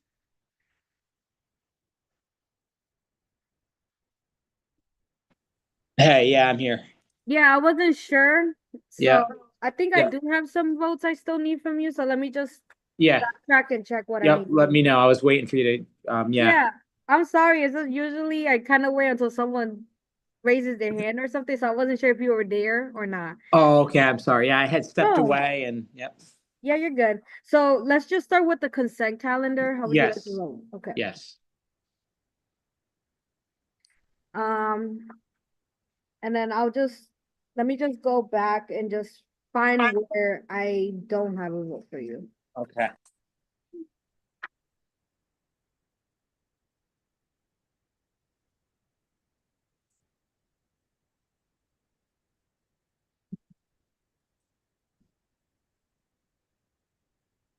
So I have everything except the last governor bill that we voted on, which was 6867, and not creating the universal preschool endowment. That's the JF2 appropriations? Yep, JF2 appropriations. Yes. Okay. And with that, you're all set, Representative Poulis. Thank you. Take care. Thank you. Have a great Bye-bye. weekend. Yep. Bye. You too.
Hi, Senator Summers. How are you? Good. I'm sorry. I'm running between. How do I unmute myself? Oh, you're unmuted. I can hear you. Hold on. Nope. There we go. Sorry. No worries. I can hear you. Running between a bunch of meetings today, so I'm wondering if I can vote. Yeah, of course. So I'm just gonna go in order of how we voted. That's Do you want me to just say the number and the bill note title or just the number? I just need the number because I have them Okay. all written down. Sounds good. So 1511, I'm a yes. okay. 7218, No. 1512, Yes. 1349, Yes. 7011, No. 1288, No. 6921, No. 1244, No. 6866, No. 6867, No.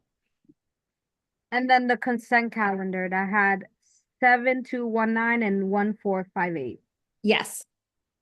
Okay, and with that, you're all set, Senator Summers. Thank you so much. Yeah, of Bye. course. Have a great Have a weekend. nice weekend. Bye-bye. You take care.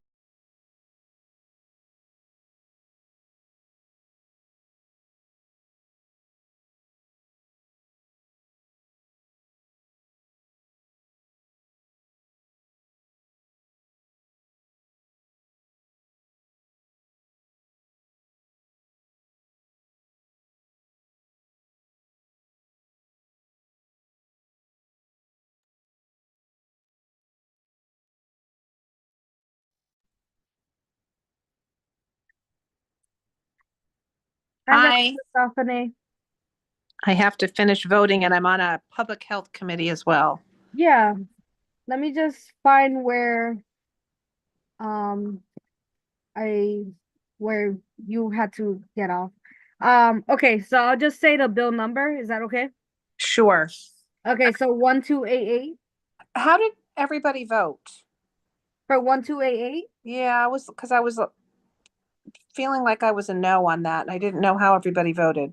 Um, I would say um I would say a lot of your colleagues also voted no. Okay, I'm a no. Okay. I'm actually a no on all the rest of them, but we'll go through them one at a time. Yeah, 6921, I'm a no. 1244, A no. 6866, A no. 6867. And a no. And then the consent calendar that we voted at the end. Oh, yes, that would be a yes. Okay. And with that, you're all set. Thank you. Have a great You too. day. You Yeah, too. bye-bye. Take care. Representative Subcase? Yes. Thank you, Madam Chair.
Representative Chess. You're muted. I can't hear you. Hi, Jazz. How are you? I'm doing good. So, I'll just say the bill number, or do you want the title as well? Bill numbers are fine. Okay. Items 1 and 6 were put into a consent calendar. So if it's not in the order of the agenda, that's why. Okay. 1511. Yes. Okay. 7218. Yes. Okay. 1512. Yes. 1349. No. 7011. Yes. Jazz, real quick. And what 1349 is SB, right? 1349. Yes, it is a Senate bill. Could you read the title? I just need to make sure. Yeah, an act concerning the charter school approval process. Okay. Yeah, I'll remain Okay. with that vote. Thanks. Yeah, no problem. Senate Bill 1288, Yes. House Bill 6921, Yes. Senate Bill 1244, Yes. House Bill 6866, Yes. House Bill 6867. Yes. And then how would you like to vote on the consent calendar? Yes. Okay, and you're all set, Representative. Thank you. Appreciate you. Have a good weekend. You Bye. too. Take care.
Hi.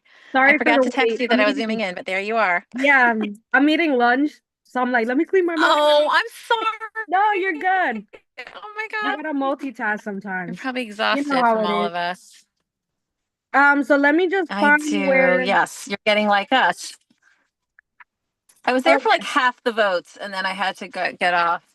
So I Yeah. think I got to we had consented like 1458 and then we were talking about the assessments and I had to drop the seventh number. So you just run through them and tell me what I got to vote on. Yeah. So 7011 and not concerning student statewide assessments. I'm a yes. Okay. 1288 and act implementing the recommendations of the Department of Education. Yes. 6921 and act implementing the recommendations of the Office of Early Childhood. Yes. 1244 and act making investments in district special education.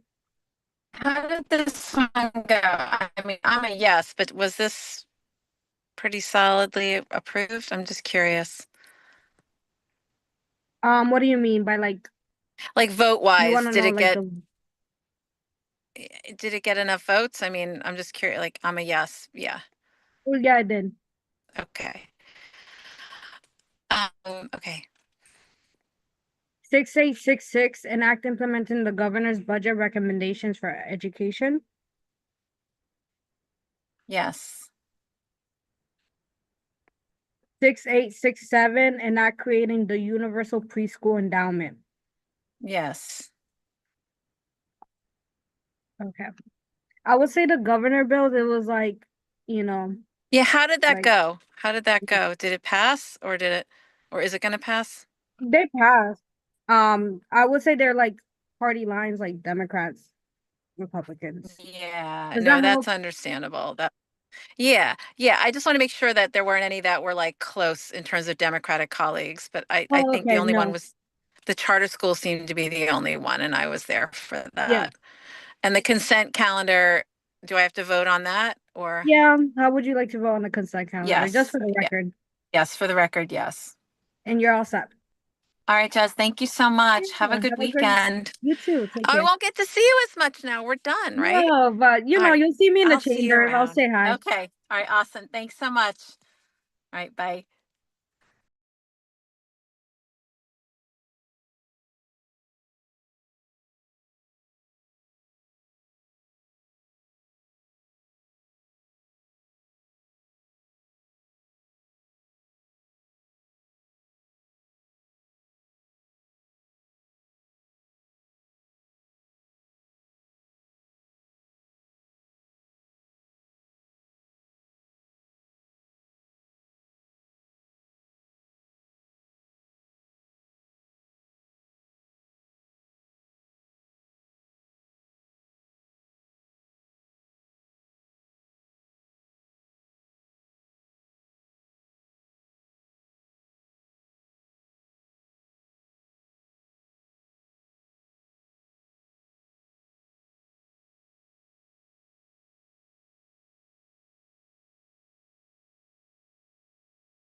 Senator Kushner, how are you today?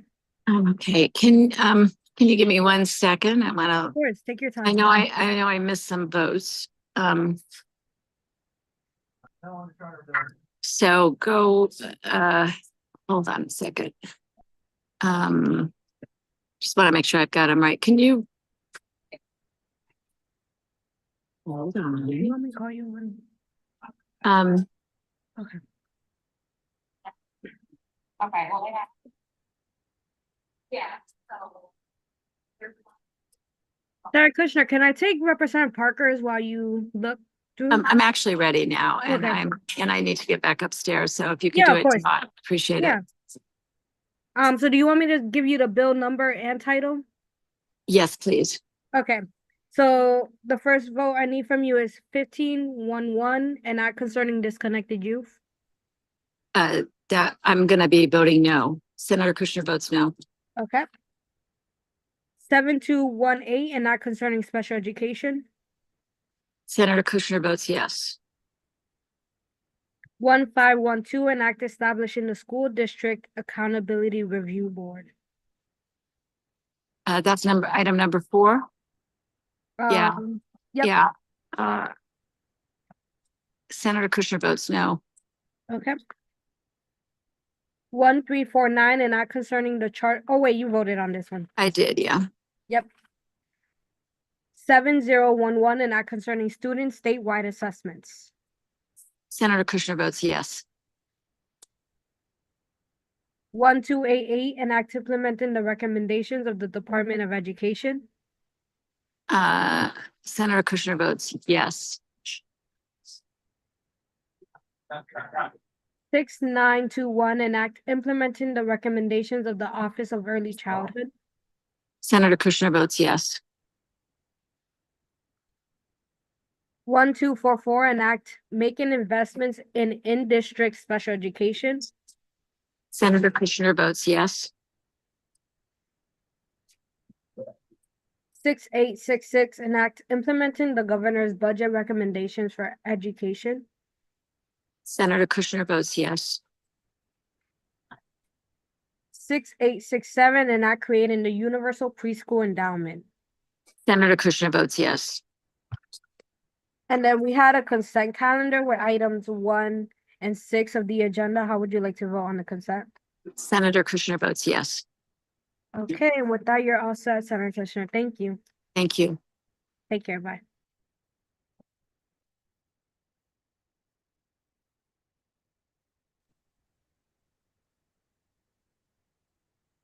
Hi, Jazz. How are you? I'm good. How are you? I'm doing good. Okay, so let me just find where I need your votes. Okay. Because I think I have some of the beginning ones, and then that's when you dropped off. Okay. Right. 1349 and not concerning charter school approval process. Yes. 7011 and not concerning student statewide assessments. Yes. 1288 and act implementing the recommendations of the Department of Education. Yes. 6921 and act implementing the recommendations of the Office of Early Childhood. Yes. 1244 and act making investments in in-district special education. Yes.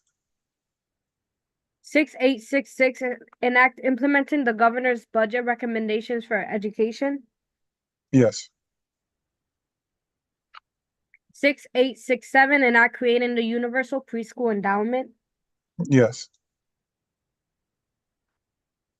And then we had a consent calendar that had items 1 and 6. How would you like to vote on the consent? Yes, on consent. And you're all set, Representative Gibson. Thank you. And thank you. Thanks for reminding me. Yeah, of course. I hope you have a great weekend. Take care. I will. You too. Bye-bye.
Hi, Senator Flexer.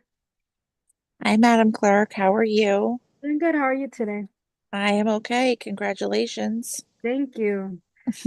So I think you were in the meeting for like the first couple votes that we did. So let me I just, was. yeah, let me just find where you left off. Okay. Bill number and title or just bill number? Do both if you don't mind. Yeah, I don't mind at all. So one of the ones I need from you is 1349 and that concerning the charter school approval process. No. Okay. 7011 and that concerning student statewide assessments. Yes. Okay. 1288 and act implementing the recommendations of the Department of Education. Yes. 6921 and act implementing the recommendations of the Office of Early Childhood. Yes. 1244 and act making investments in district special education. Yes.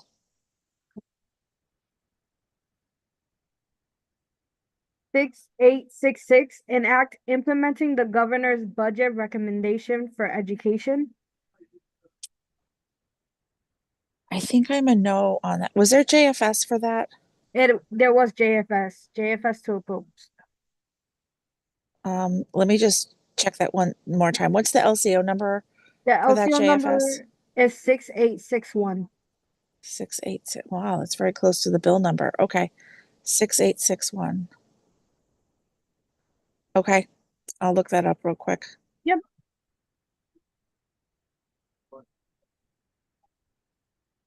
Thanks for your patience. Oh, no worries.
Hmm.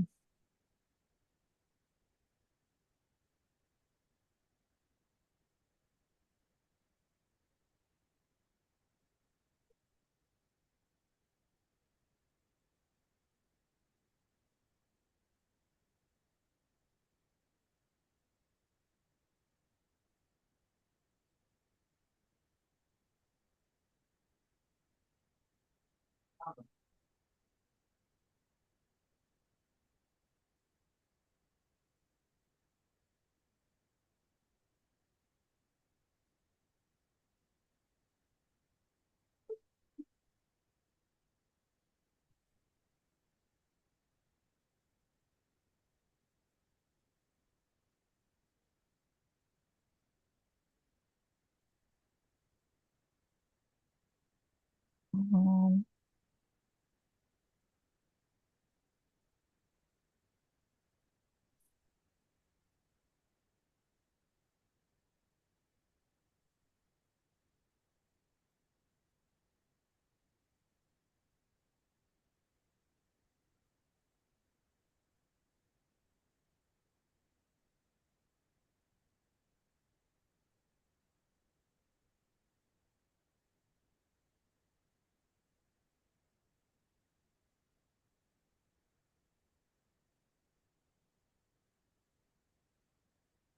Madam Clerk, can I skip to the last one Yeah, and then I'll hop back on for 11?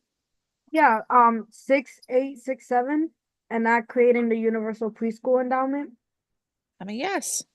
Oh, and there was a consent calendar where items 1 and 6 of the agenda. How would you like to vote on the consent calendar? Yes. Yeah, and if you want to hop off and just get back on for Yeah. 6, I'll be waiting. I will. Sorry, I just need to really triple check something. No worries. I understand, you know. Thank you can very vote on much. something that you want to know what it is. Yeah, I do like that. Yeah. I do like knowing what I'm voting on. Okay, great. Thank you so much. I'll see you in a minute. Yep. See you. Bye-bye.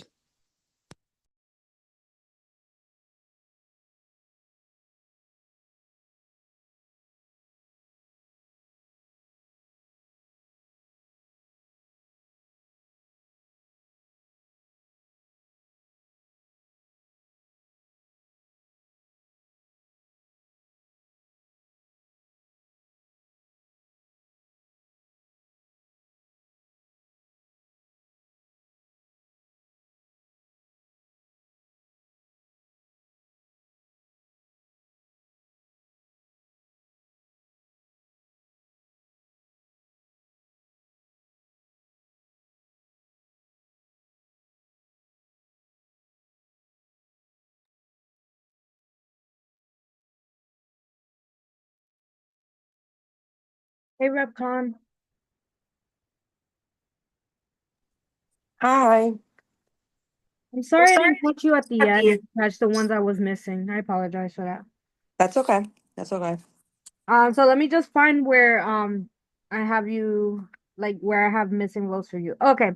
So first one is 7011 and not concerning student statewide assessments. Yes. Okay. 1288 and act implementing the recommendations of the Department of Education. Yes. 6921 and act implementing the recommendations of the Office of Early Childhood. Yes. 6866 and act implementing the governor's budget recommendations for education. Yes. And then consent. Oh, you have more. Okay. Yeah, I have 6867 and act creating the universal preschool endowment. Oh, yes. And then consent. Yes. Okay, and with that, you're all set. Thank you. All right. Have a good weekend. Bye. You too.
Hi, Madam Clerk. Thanks for your patience. Yeah, anytime. On item number 11, 6866, right? Mhm. Yep. How would you like to vote? That's the last one we had? Yeah, Oh, that's the no. one that you needed to review first. I would like to vote no. Okay. And with that, you're all set, Senator Flexer. Thank you. Thank you so much. Have a great weekend and congratulations again. Thank you. Bye-bye. Bye.